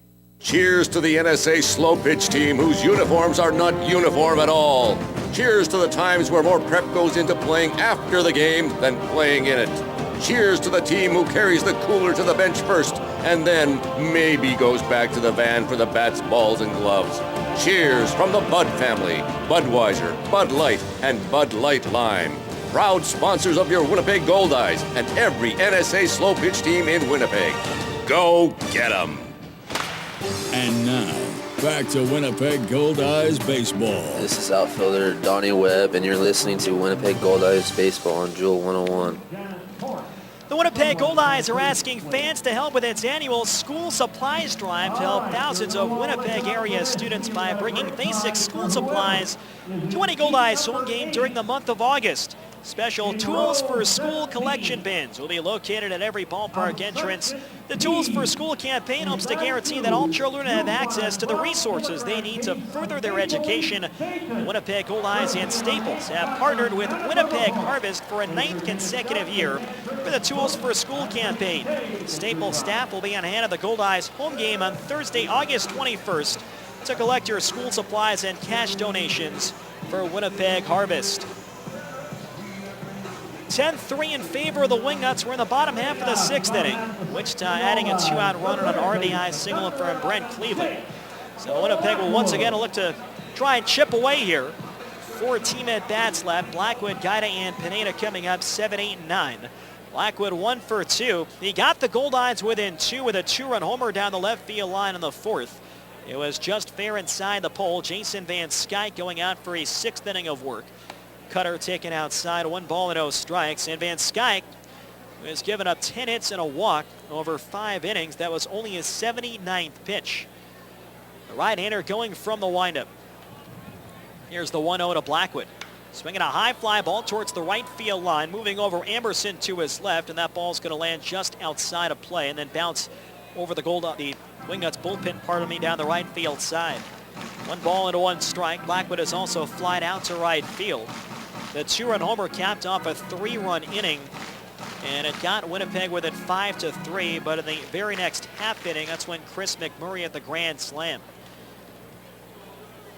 Blackwood came in hitting .270 on the year. Van Skyke to the windup, and the 1-1 pitch. Fastball low and inside. So it's 2 balls and 1 strike. Jordan Guida waiting on deck. He's hit the ball well twice. Outfield straight away in his step deep against the veteran third baseman Jake Blackwood. Lights now in full effect at Shaw Park. Cutter taken low and outside, 3-1. Again, Monday a day off. And then Winnipeg will have the St. Paul Saints come to Shaw Park for a 3rd and final time. Then it's back on the road. Another series at Sioux Falls Stadium. That'll be a 3-game set at the Birdcage. The 3-1 pitch. Popped him up, foul right side. McMurray with a mask off. That's going to reach the stands. And the count is 3 balls and 2 strikes. That's a quick 3-game series. Then it's back home to take on the New Jersey Jackals. The only time a Can-Am League visits Winnipeg this season, a 3-game set, August 18th through 20th. Then the Canaries visit for 4, their only visit of the year. Monday the 25th, an off day. And then the Goldeyes will play the final regular season games ever at Midway Stadium. Swinging a high fly ball, right side, traveling towards the seats, going out Espinoza by the foul warning track, and it lands about 5 rows back. Good battle here for Jake Blackwood, still 3-2.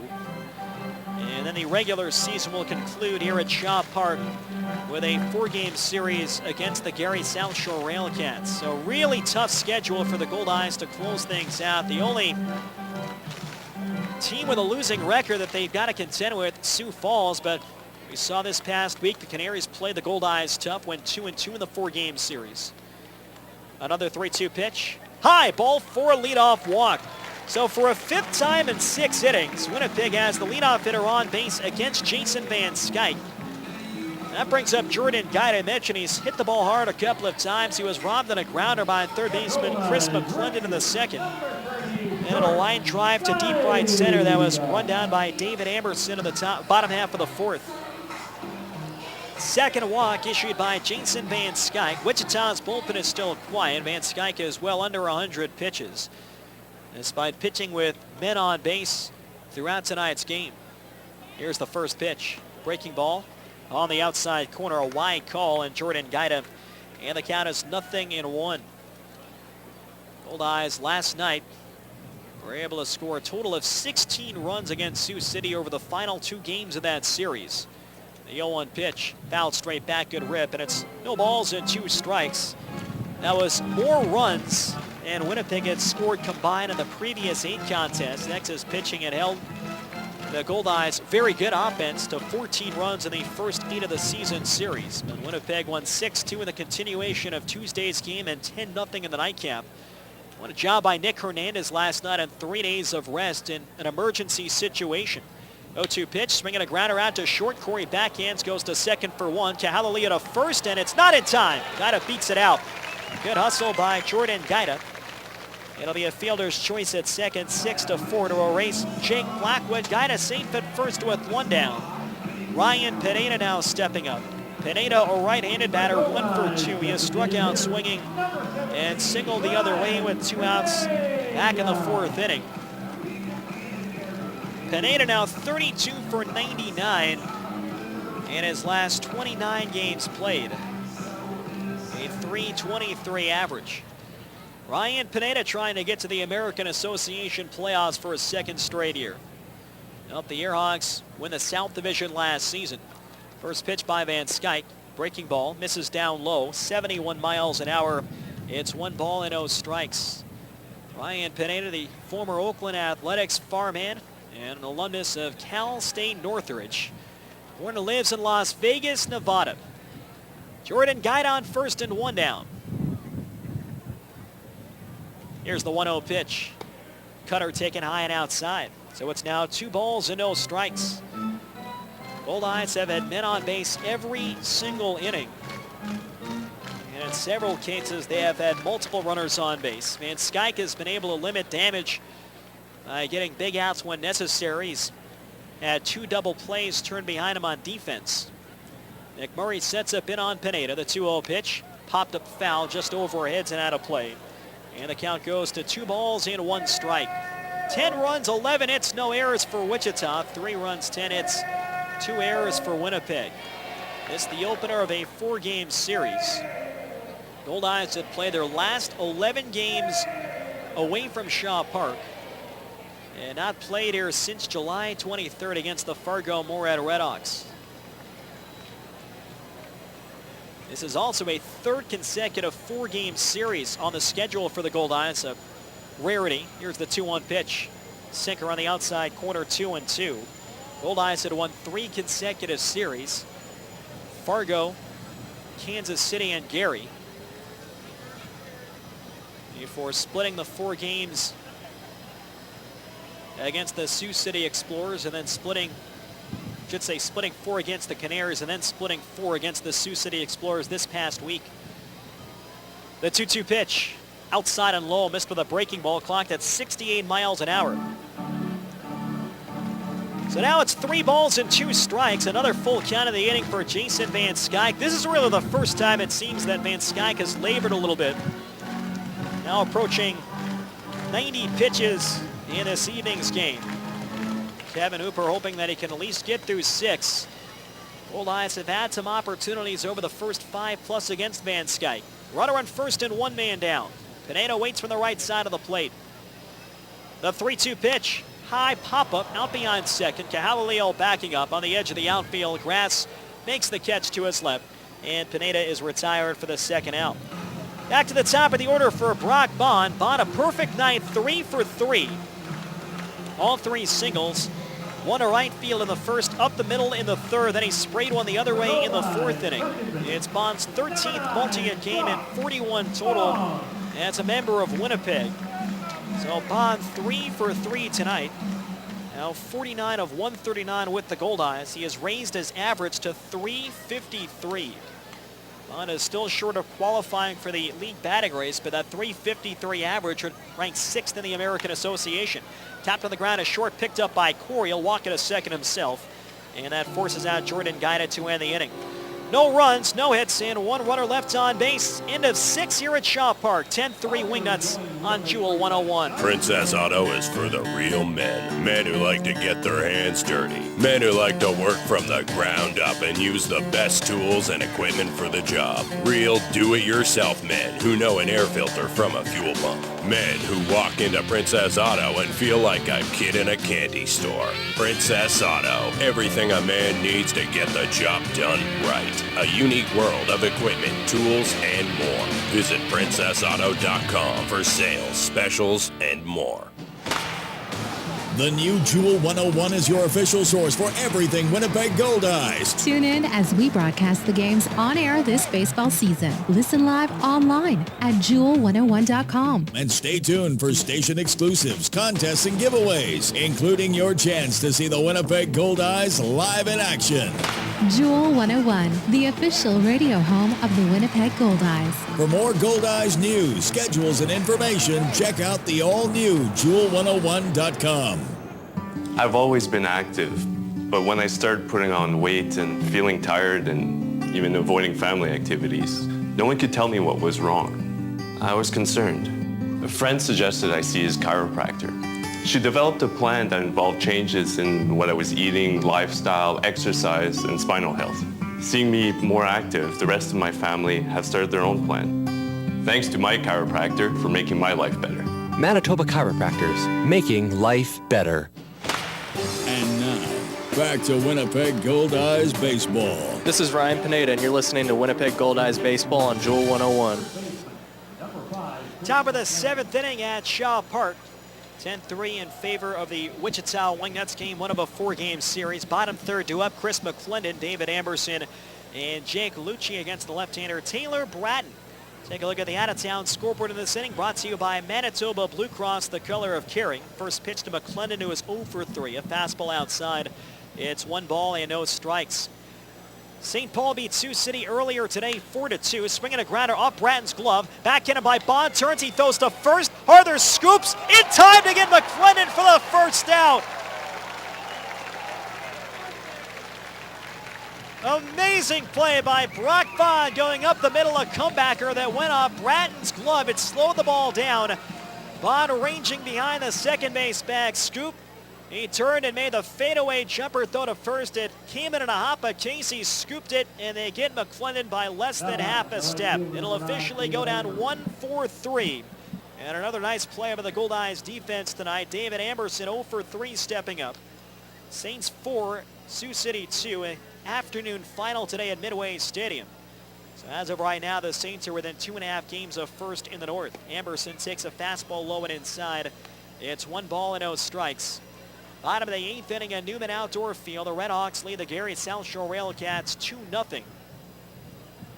Fastball high and outside for ball 2. They're in the top of the 7th at Haymarket Park. The Sioux Falls Canaries have a 7-6 lead over the Lincoln Salt Dogs. If the Redhawks beat the Railcats and Lincoln can come back and beat Sioux Falls at home, the Salt Dogs would move into a first-place tie in the Central Division. 2-0 pitch to Amberson. High and outside, 3 balls and no strikes. Bottom of the 9th inning at Quick Trip Park. The Amarillo Sox have a 3-1 lead over the Grand Prairie Airhawks. Here it's 10-3 Wichita, top of the 7th. The 3-0 pitch, just outside, ball 4. Close pitch there on 3-0. So Amberson draws the 4-pitch walk, the 20th walk that he has drawn this season, and puts a runner on first and 1 away. Jake Lucci now stepping up. Lucci 1 for 2. He reached on an error charge to Jordan Guide in the second and later scored. Double down the right field line in the 4th inning, and he walked before getting erased on a fielder's choice in the 6th. Jamie Vermillier, the Goldeyes pitching coach, will go out to the mound and buy some time for a right-hander that has just started to warm up inside the pen. And it appears to be the sidearm righty Taylor Sewitt. 10 runs, 11 hits, no errors for the Wingnuts. 3 runs, 10 hits, and 2 errors for the Goldeyes in game 1 of a 4-game set. Lucci, a left-handed batter. He mentioned he began his pro career 2 years ago with the Amarillo Sox. Played very briefly in 2012. Got into 27 games. He had 211. Last season, he got into 6 games for the Frontier League's Rockford Aviators, previously the Rockford Riverhawks of the Frontier League. And before that, the Rockford Riverhawks of the Northern League for 1 year, and originally the Rockford Riverhawks of the Frontier League. Here's the pitch. High fly ball towards the left field line. Webb with a look that'll slice into the seats. And it's 0-1 on Jake Lucci. Lucci began this year with Brownsville, the Charros in the United League. And he had .299 in 45 games, had 5 homers, and drove in 26. Before Brownsville traded him to the Wingnuts on July 25th in exchange for a player to be named later. 1 on, 1 out, top of the 7th. Bratton delivers. Slider misses outside. And the count is 1 ball and 1 strike. Lucci, during his senior year at Elon University in Elon, North Carolina, 2012, he had .316 and drove in 31 runs in 55 games played. Here's the 1-1 pitch. Lashed foul the other way, and it's 1 ball and 2 strikes. Very versatile player, can play all 3 outfield positions. He's got a strong throwing arm. He can run. He has a little bit of pop in his bat. Not a home run hitter, but he can drive the ball to the gaps, and he can hit for an average. And he has been a pleasant surprise here for Wichita in the number 9 hole, much the way David Amberson was last year for Wichita, hitting 8th and 9th. Here's the 1-2 from Bratton. Hit in the air down the left field line, twisting towards the Goldeyes pen. That'll also reach the crowd. So Lucci has hit 3 foul balls the other way. A nice catch by a fan about halfway into the seats, I believe wearing a Blue Bombers jersey. And it's still 1 ball and 2 strikes. On deck, the leadoff man, Ryan Corey. 10-3 Wingnuts, top of the 7th here at Shaw Park. Outfield shading Lucci several steps the other way. Lucci 3 for 10 against lefties. Here's the pitch. Breaking ball just inside. Good front door pitch by the left-hander Taylor Bratton. Now it's 2 balls and 2 strikes. There is now a righty warming up inside the Wingnuts bullpen. Jason Van Skyke has battled his way through 6. He's thrown 95 pitches. The 2-2. Swinging a high topper, tough play, moving over Bradney Fields. Flips it to first just in time to get Lucci, and that'll move David Amberson to second base. That came off the plate, bounced high to the mound. Bratton moving to his left was able to catch it, and then made kind of a dart throw over to Casey Harder to get Jake Lucci. So now a runner on second, Ryan Corey coming up. Taylor Suet about ready. Rick Forney comes out of the dugout, and it looks like he'll take the ball. Good job by Taylor Bratton to eat up some innings here with the Goldeyes trailing by 7. We'll tell you more about Taylor Suet after this on Jewel 101. Water cooler's out. Never fear! As a powerful elemental, I shall conjure forth a refreshing aquatic spring to quench our thirst. Just, give it a minute. Clean, great-tasting drinking water isn't magic. It's Culligan. Culligan Water has been serving Winnipeg and surrounding areas for 58 years. As a member of the CBWA, you can count on their highly trained staff to deliver the best possible water treatment products and services, drinking water systems, and bottled water. Culligan Water. Better water. Pure and simple. Stay informed on all the latest news and entertainment with the Winnipeg Free Press. The Winnipeg Free Press gives you the most in-depth local, national, and international news coverage, unrivaled coverage of the arts, and the best in sports. And as the winner of the Canadian Journalism Foundation's 2013 Excellence in Journalism Award, when someone asks, "Where'd you hear that?" and you answer, I read it in the Free Press. you can always count on having the full story. The Winnipeg Free Press. There for you. Summer in Manitoba sizzles all over the place, from our great beaches to our great ballpark, and especially at Goldeyes Grill, where they sizzle up some of the best hot dogs you've ever tasted. Diamond Dogs, the official hot dog of the Goldeyes, custom made by Winkler Meats. Diamond Dogs are naturally smoked, gluten and allergen-free, and made with quality ingredients that deliver full flavor every bite. Try them in the game or pick them up at your local grocer. Diamond Dogs from Winkler Meats. Product quality is their tradition. And now, back to Winnipeg Goldeyes baseball on Jewel 101. Pitching change brought to you by Johnson Waste Management. Call 452-0909. Right-hander Taylor Suet takes over for the Winnipeg Goldeyes with a runner on second base and 2 men down. Suet makes his 32nd appearance of the year on relief. 0-0 with no saves and a 2.94 ERA. Suet 33 and 2/3 innings, 36 hits, 10 walks, 22 strikeouts. Opponents hitting .281 against the right-hander Taylor Suet. Suet 6'2", 195 pounds, a 24-year-old right-hander from Highland Mills, New York. He faces Ryan Corey with David Amberson on second and 2 away. Slider over the outside corner of the count is no balls and 1 strike. Corey tonight 0 for 4. 2 groundouts, 1 coming in a bunt, and he has also flied out twice. It's 10-3 Wichita on the top of the 7th here at Shaw Park. Amberson, good speed on second and 2 down, the responsibility of Taylor Bratton. Here's the 0-1 pitch. Check swing, slider outside, 1 ball and 1 strike. Bratton goes 2 2/3.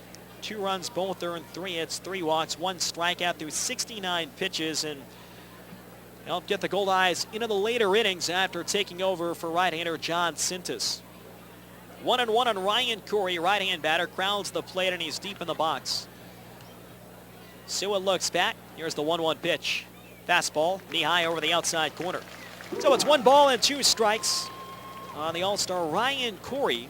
Corey, the shortstop for the Wingnuts. He was actually in the starting lineup as the DH for the American Association South. Devin Goodwin of Laredo also having a great season. He was the starting shortstop. Outfield is step deep and a couple of steps to left. Suet's 1-2 to Corey. Swinging a high pop-up out the eye short. Drifting back Tyler Kuhn. He's calling for it in the outfield grass. Kuhn makes a 2-handed catch, and the side is retired. No runs, no hits, and 1 left on base. 7th inning stretch time at Shaw Park. It's 10-3 Wichita on Jewel 101.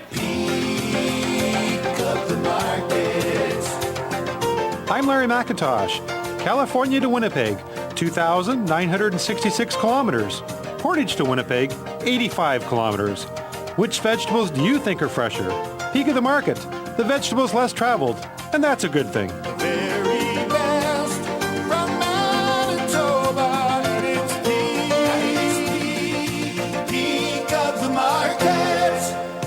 Go to bostonpizza.com and finger cook a meal the whole family will love. Don't waste your precious time cooking when you don't have to. We know you've got more important things to do, like watching sports highlights, stopping your kids from bumping into stuff, or simply taking a break from napping. And with over 100 menu items to choose from, everyone can get exactly what they want. To order, call 925-4111 or finger cook today at bostonpizza.com. Support your own, the Goldeyes. And Fort Garry Brewing. Located right here in Winnipeg, Fort Garry Brewing is Manitoba's #1 brewery, crafting a full spectrum of delicious beers and ales, including the award-winning Fort Garry Dark and the fan-favorite Fort Garry Pale, both of which are available at Shaw Park, so cheer on the home team. Fort Garry Brewing, Manitoba made, Manitoba's own.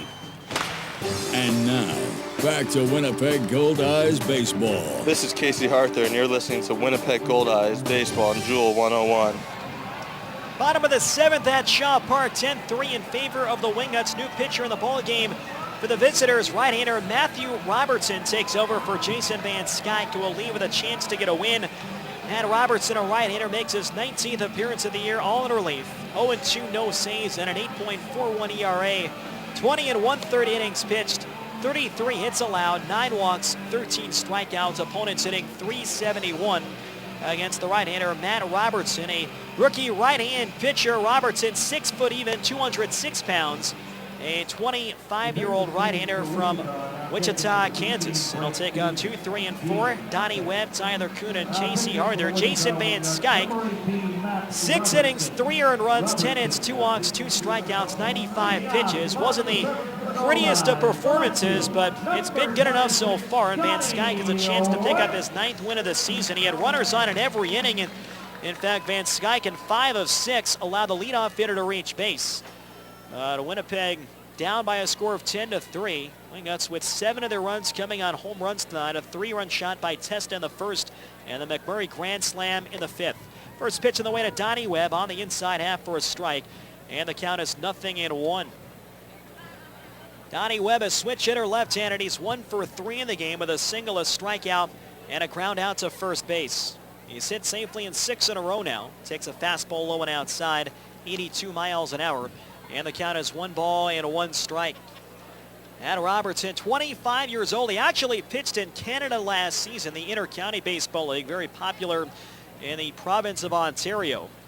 Swinging a high ground to the right side. It's going to go foul, and the count is 1 ball and 2 strikes on Donnie Webb. Matt Robertson's last appearance coming on Friday against the St. Paul Saints. He worked 2 scoreless innings and a 12-5 win. Walked 3, struck out 3, and did not allow a base hit. It matched his season high in innings pitched. He had worked 2 innings on 2 other occasions this year. 1-2 the count on Donnie Webb. Robertson working out of the stretch. And the pitch. Line drive center field. It's down for a base hit. Donnie Webb waits back in a 77-mile-an-hour changeup and serves it back in the middle for his 2nd hit tonight. And for Donnie Webb, it's his 19th multi-hit game of the season. Winnipeg Goldeyes Baseball is brought to you by MTS. Get unlimited internet in Manitoba on all your devices, only with MTS. Tyler Kuhn 0 for 2 tonight. He's hit into a double play, grounded a second, and drawn a walk, a left-hand batter. Donnie Webb is being held by David Espinoza at first. 10-3 Wingnuts were in the bottom half of the 7th inning. Robertson delivers. Swinging a ground ball towards first. Grab by Espinoza. Steps in the back for 1. Throw to second. Corey grabs it, spins around, and it's tagged not in time as Webb is safe at second base. So Kuhn retired a grounder to first. Espinoza got the sure out by stepping on first. Then he made a bit of a high throw to second, and Ryan Corey, with an acrobatic play, caught that ball, spun around, and he tried to lay a swipe tag down the leg of Donnie Webb, who was just able to get in there safe. So a runner on second and 1 down. Casey Harther now stepping up. Matt Robertson, 25 years old on the mound, rookie status in the American Association. The younger brother of longtime major leaguer Nate Robertson, spent 9 years in the big leagues, mostly with the Detroit Tigers. Casey Harther takes a fastball over the outside half, and the count is 0-1. Nate Robertson is actually a part owner of the Wichita Wingnuts franchise. Harther 2 for 3 with a couple of singles and a run score. The league's leading hitter. Tonight is 36th multi-hit game of the season. The 0-1 from Robertson. Breaking ball way outside, on the count is 1 ball and 1 strike. Robertson's next oldest brother, Luke, is the pitching coach for the Wingnuts. And his oldest brother, Josh Robertson, is the general manager of the team. So 4 brothers that are all in different levels of the organization this season. Here's the 1-1 pitch. Swing and a miss at a fastball away. Had some cut to it, and it's now 1 ball and 2 strikes. Harther started the rally in the 4th, beat out an infield single at first base.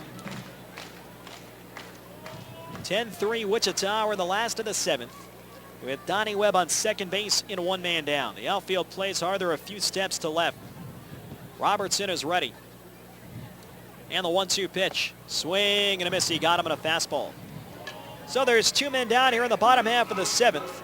Reggie Abercrombie stepping up. Will take a 16-game hitting streak in a game 2 of this series tomorrow night. Tonight an infield single in the 2nd. Doubled and scored in the 4th. And bounced into a double play. Started at third base in the bottom half of the 5th inning. So Van Skyke finished after 6. And now the young righty Matt Robertson on the mound for Wichita here in the 7th. Webb getting a good lead from second with 2 away. The pitch to Abercrombie. Swing and a miss and a fastball outside. The count is no balls and 1 strike. Reggie, a couple of games early in that series against Sioux City, was able to keep his hitting streak going late. The last few games, he has kept the hitting streak going very early in the game, including tonight. An infield hit in the bottom half of the 2nd. 1 shy of the longest streak by Goldeyes player this year. Right-hander against right-hander. The 0-1 pitch. Swing and a miss at a high fastball. And the count is 0-2. Wingnuts have led since putting 4 on the board in the top of the 1st. At one point, Winnipeg was within reach at 5-3. That changed when Chris McMurray, Wichita's catcher, had a grand slam homer in the top of the 5th. Righty against righty. Robertson checks on Webb. And the 0-2 to Abercrombie. Loop foul off to the right side. Defensive cut to stay in there, and it's still no balls and 2 strikes. So Robertson gets a new baseball from Bobby Feaster, the home plate umpire, ruffles it up and climbs back onto the hill. Reggie Abercrombie, the former Major League outfielder in the majors from 2006 through 2008 with the Florida Marlins and Houston Astros, has a home run off Roger Clemens in the majors to his credit. Fastball taken high and outside. Abercrombie able to lay off, and it's now 1 ball and 2 strikes. As Reggie told us earlier this year, he wanted Roger to sign the bat, a neat memento after hitting a homer off a future Hall of Fame pitcher, and Clemens obliged. He signed it, but Reggie said that he broke it first. He slammed the handle on the ground. The pitch fouled straight back. Quick hands by Abercrombie to stay alive with a high fastball, and it's still 1 ball and 2 strikes. So Abercrombie, the bat that he used to homer off Roger Clemens, has a crack in it, but it is signed by the 300-plus game winner. 10-3 Wingnuts. We're in the bottom half of the 7th. Donnie Webb on second with 2 outs. Matt Robertson brings the hands to a high set. Another 1-2 pitch. Breaking ball popped up foul beyond the plate. McMurray with a mask off. Coming over by the screen. And he slides. It's off his glove. And down just in front of the netting. Good attempt, and that is Brent Dean checked that behind the play, not Chris McMurray. So it looks like Dean is coming to the ball game here in the bottom half of the 7th. Dean, we mentioned, a former college teammate of Casey Harther and Brennan Lafferty at UCLA. So Brent Dean is in behind the plate, and would imagine that he is in the number 6 spot on the lineup, once occupied by Chris McMurray, who hit a grand slam and also had a base hit earlier in this game. It's still 1 ball and 2 strikes after the nice attempt in the foul pop-up. Another 1-2 pitch. Swinging a chopper towards the hole. Tough play. McClendon fields. He turns, throws across the first, and it's just in time to get Abercrombie. This side is retired. Another nice play by Chris McClendon. No runs, 1 in, and 1 runner left on base. 7 in the books in Winnipeg. It's 10-3 Wingnuts on Jewel 101. We all love to save. Save time, save gas, save space. And what gives you the biggest smile is when you save money. But will your money save itself? Don't bank on it. Count on Steinbach Credit Union instead. With great savings rates that start paying interest from $1 and a wide range of GICs that make saving even easier, you'll be smiling from year to year. Want to save? Talk to SCU, because we're taking care of the world's most important money, yours. Here's the pitch, and it's a grand slam! Here they come! Cans, juice boxes, glass and plastic bottles, into the bin! The Winnipeg Goldeyes and Recycle Everywhere want you to swing for the fences and recycle all your empty beverage containers. They're full of potential and have thousands of uses beyond the landfill. Step up to the plate and pitch your drink containers into a recycling bin. Whether you're at home, work, school, or the ballpark, remember to recycle everywhere. To some, he is a hero. To others, merely heroic. But to us, he's a Pools Hall of Famer. Raised on highlights and minor league stats, he played his game cards like he played Division 12 slow pitch. To win. Home team? Check. Visiting team? Check. Champion? Check. Be a legend with Sports Select. Pools players won over $7 million last year. Pick the winning teams today at your lottery retailer. Remember, keep it a game. And now, back to Winnipeg Goldeyes Baseball. This is left-hand pitcher Brendan Lafferty, and you're listening to Winnipeg Goldeyes Baseball on Jewel 101. Top of the 8th at Shaw Park, 10-3 in favor of the Wichita Wingnuts in the opener of this 4-game series, pitting the top 2 teams in the league. Goldeyes 47-29.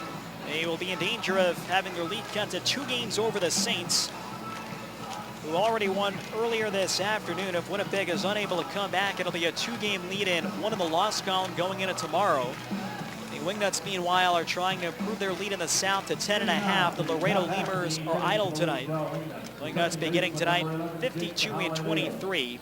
10 games in front of second place Laredo, who also trails the Saints in the wild card race. 2, 3, and 4 due up for Wichita. Jake Cahalilio, David Espinoza, and Brent Cleveland against Taylor Sewitt. Got the final out back of the 7th. First pitch, a fastball taken outside, and the count is 1 ball and no strikes. So Taylor Sewitt, the second reliever used after Taylor Bratton went 2 2/3 in long relief. John Sintas, the starter. That fastball catches the outside corner. It's 1 ball and 1 strike. Taylor Sewitt, the second-year rookie out of Manhattan College, spent most of last year with the Gary South Shore Railcats, would make 4 appearances at the end of the season with the Winnipeg Goldeyes. 1-1 pitch, line foul off to the right side, and it's 1 ball and 2 strikes. Left-hander Jared Gaynor is now warming up inside of the Wingnuts bullpen down the right field line. Matt Robertson working a scoreless bottom half of the 7th. It's been 10-3 since the 6th when Brent Cleveland had a 2-out RBI single up the middle. Breaking ball, little looper, shallow right, out goes Harder, reaches, makes the catch. That was a breaking ball down and in. Cahalilio reached down. He tried to inside out the ball at a very soft pop up to first. And Casey Arthur on the edge of the outfield grass was able to make the play. 1 man down here in the top of the 8th. David Espinoza stepping up. Espinoza 2 for 3, 2 singles, a walk, a strikeout, and he has scored a pair of runs, his 48th and 49th of the season. He'll bat left-hander now. Last time up, he hit righty against the left-hand pitcher Taylor Bratton. David Espinoza crowns the plate. And the first pitch, fastball on the inside corner at the knees, and the count is no balls and a strike. Tomorrow night at 7:05, Winnipeg to be announced with a starter. Justin Klipp, a righty, will be going for the Wichita Wingnuts. 10 runs, 11 hits, no errors for Wichita. 3 runs, 11 hits, and 2 errors for Winnipeg. Sewitt's 0-1 pitch. Slider just outside and low, and it's 1 ball and 1 strike. Taylor Sewitt out of Manhattan College had a very fine college career. Manhattan College, despite the name, located in the Bronx, New York, still part of New York City, one of the 5 boroughs. Here's the 1-1.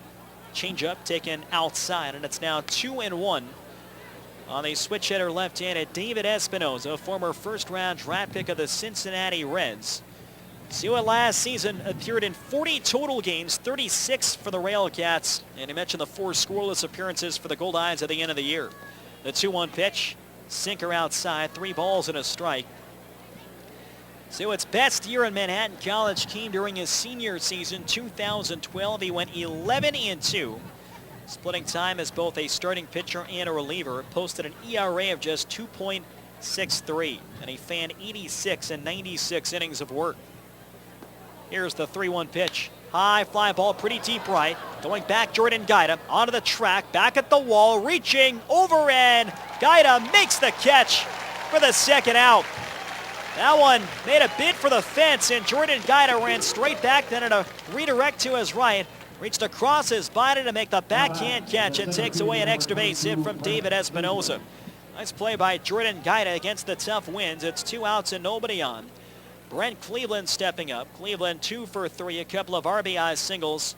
Walked intentionally, at least on the final pitch in the 5th, and he has scored a couple of runs. He's now second in the league in RBIs with 61. 2 outs, nobody on base. Suet from the stretch. First pitch, fastball knee high for a strike. 0-1 on Brent Cleveland. We mentioned earlier tonight that Tyler Kuhn, the Goldeyes All-Star shortstop, and Brent Cleveland at the plate were teammates for the Reno Aces, the Diamondbacks AAA affiliate a couple of years ago. 0-1 pitch, slider low and inside, 1 ball and 1 strike.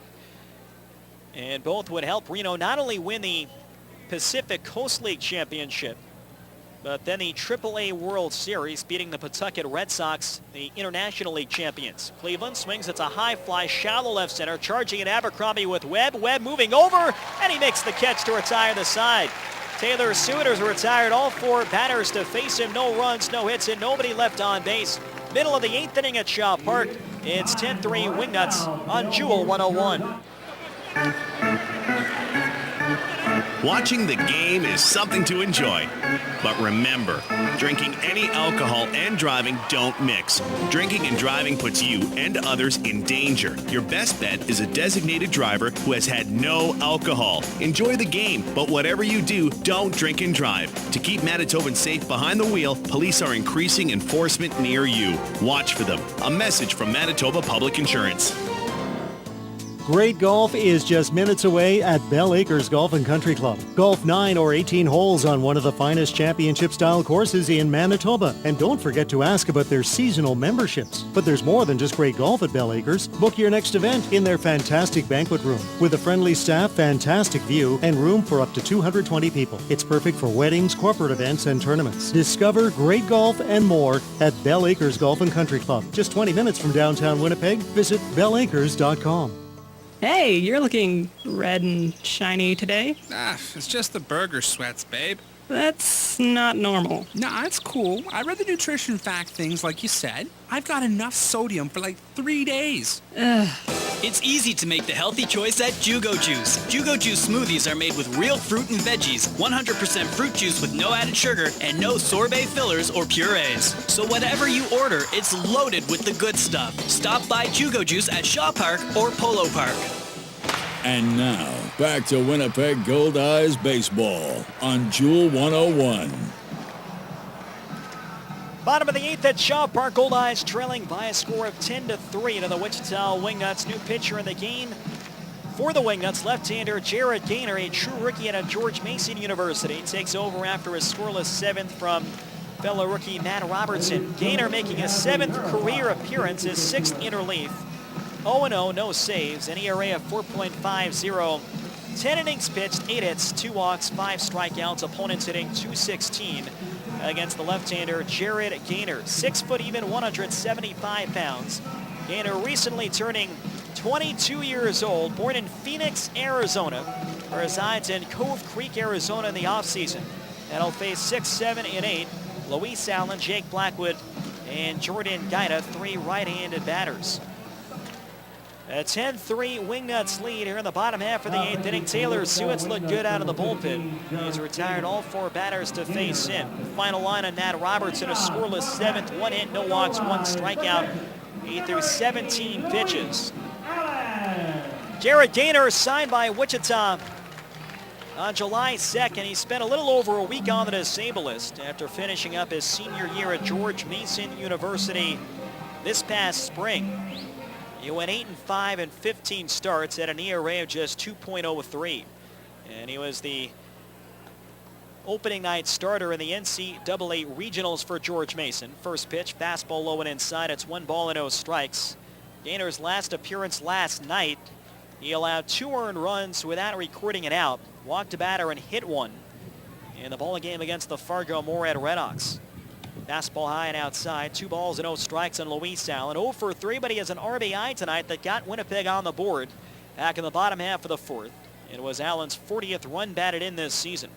Gaynor, a lefty, working out of the stretch. Here's the pitch. Fastball, that's on the outside corner. 2 balls and 1 strike.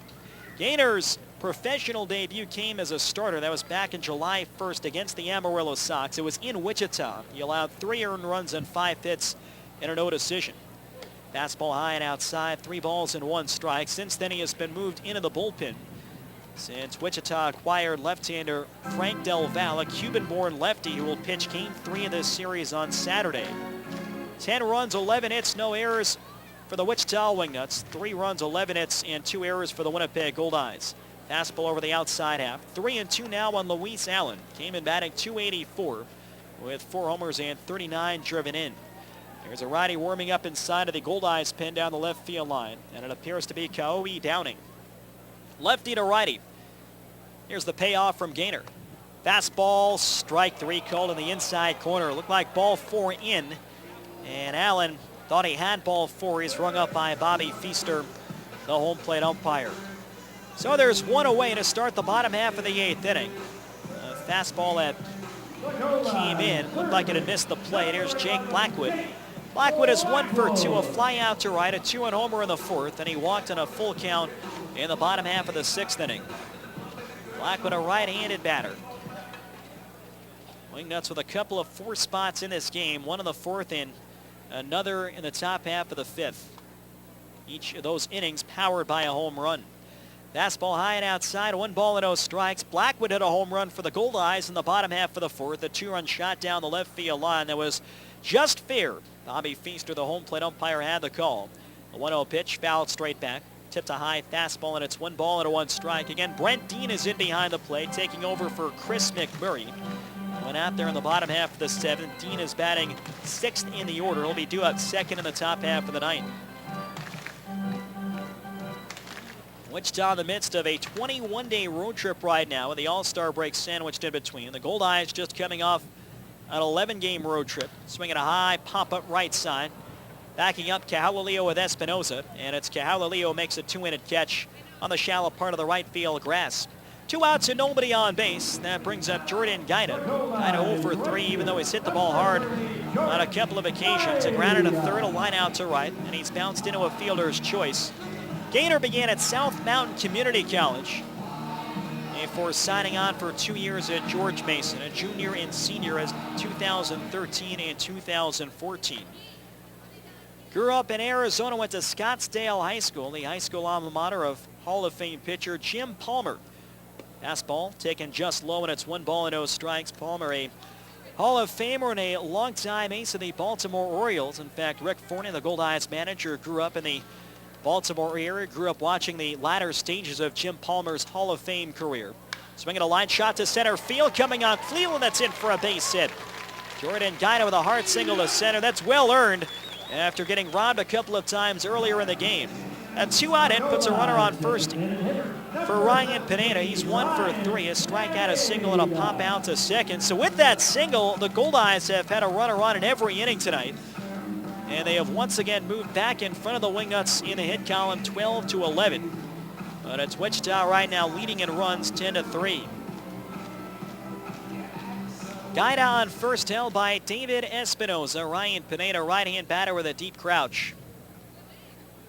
Jared Gaynor, just 22 years old. The pitch, swinging a high fly ball, pretty deep left. Back a step, Lucci, now he comes in, and Lucci makes the catch to retire Pineda and the Goldeyes here in the 8th. No runs, 1 hit, and 1 left on base.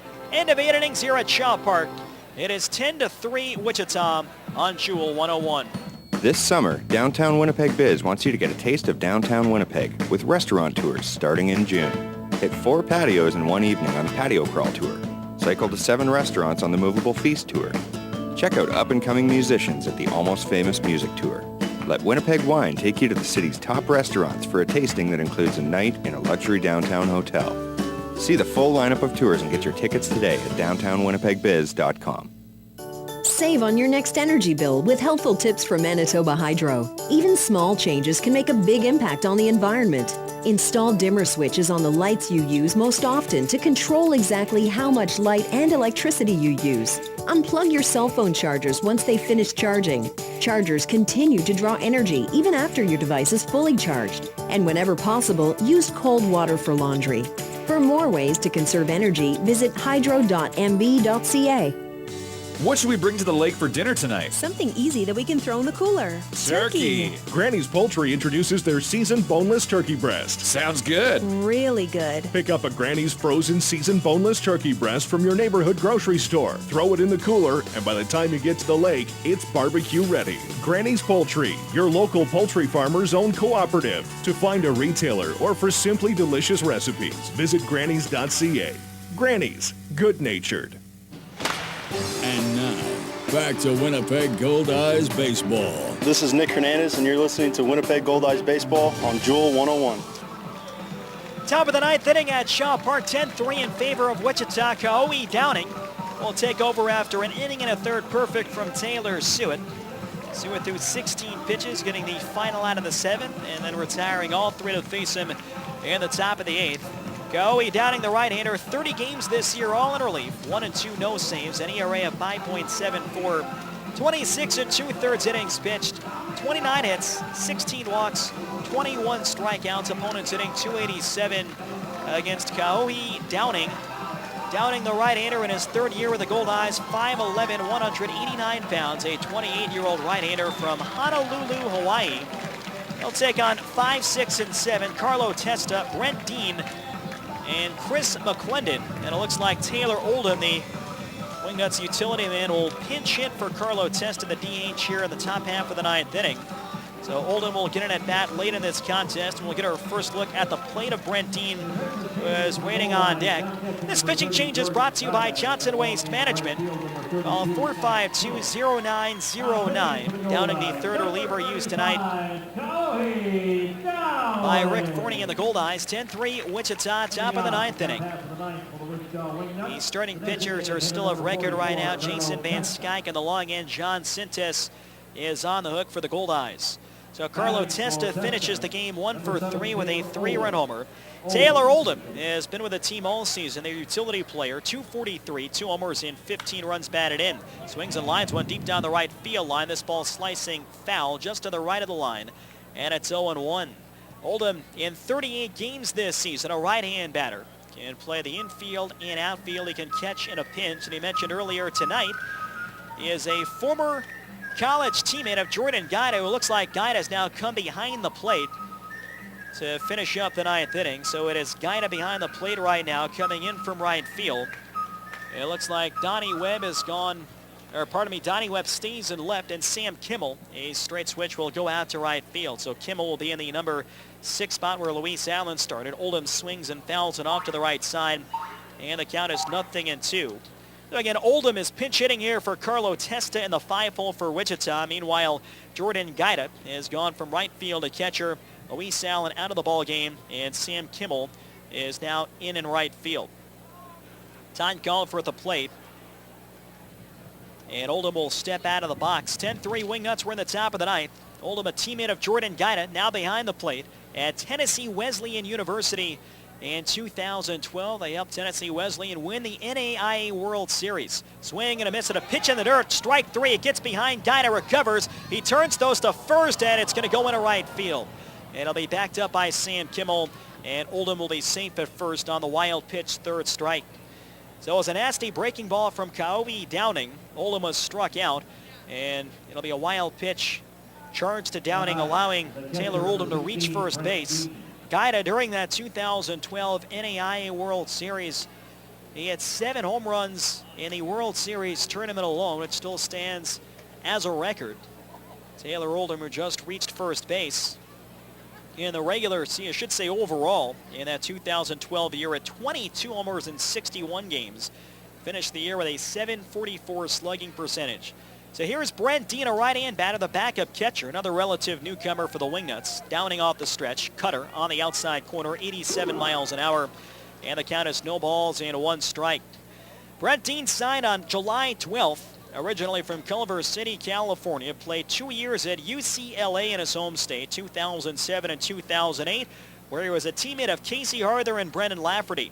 Fastball over the inside corner, 90 on the gun, a four-seamer from Downing.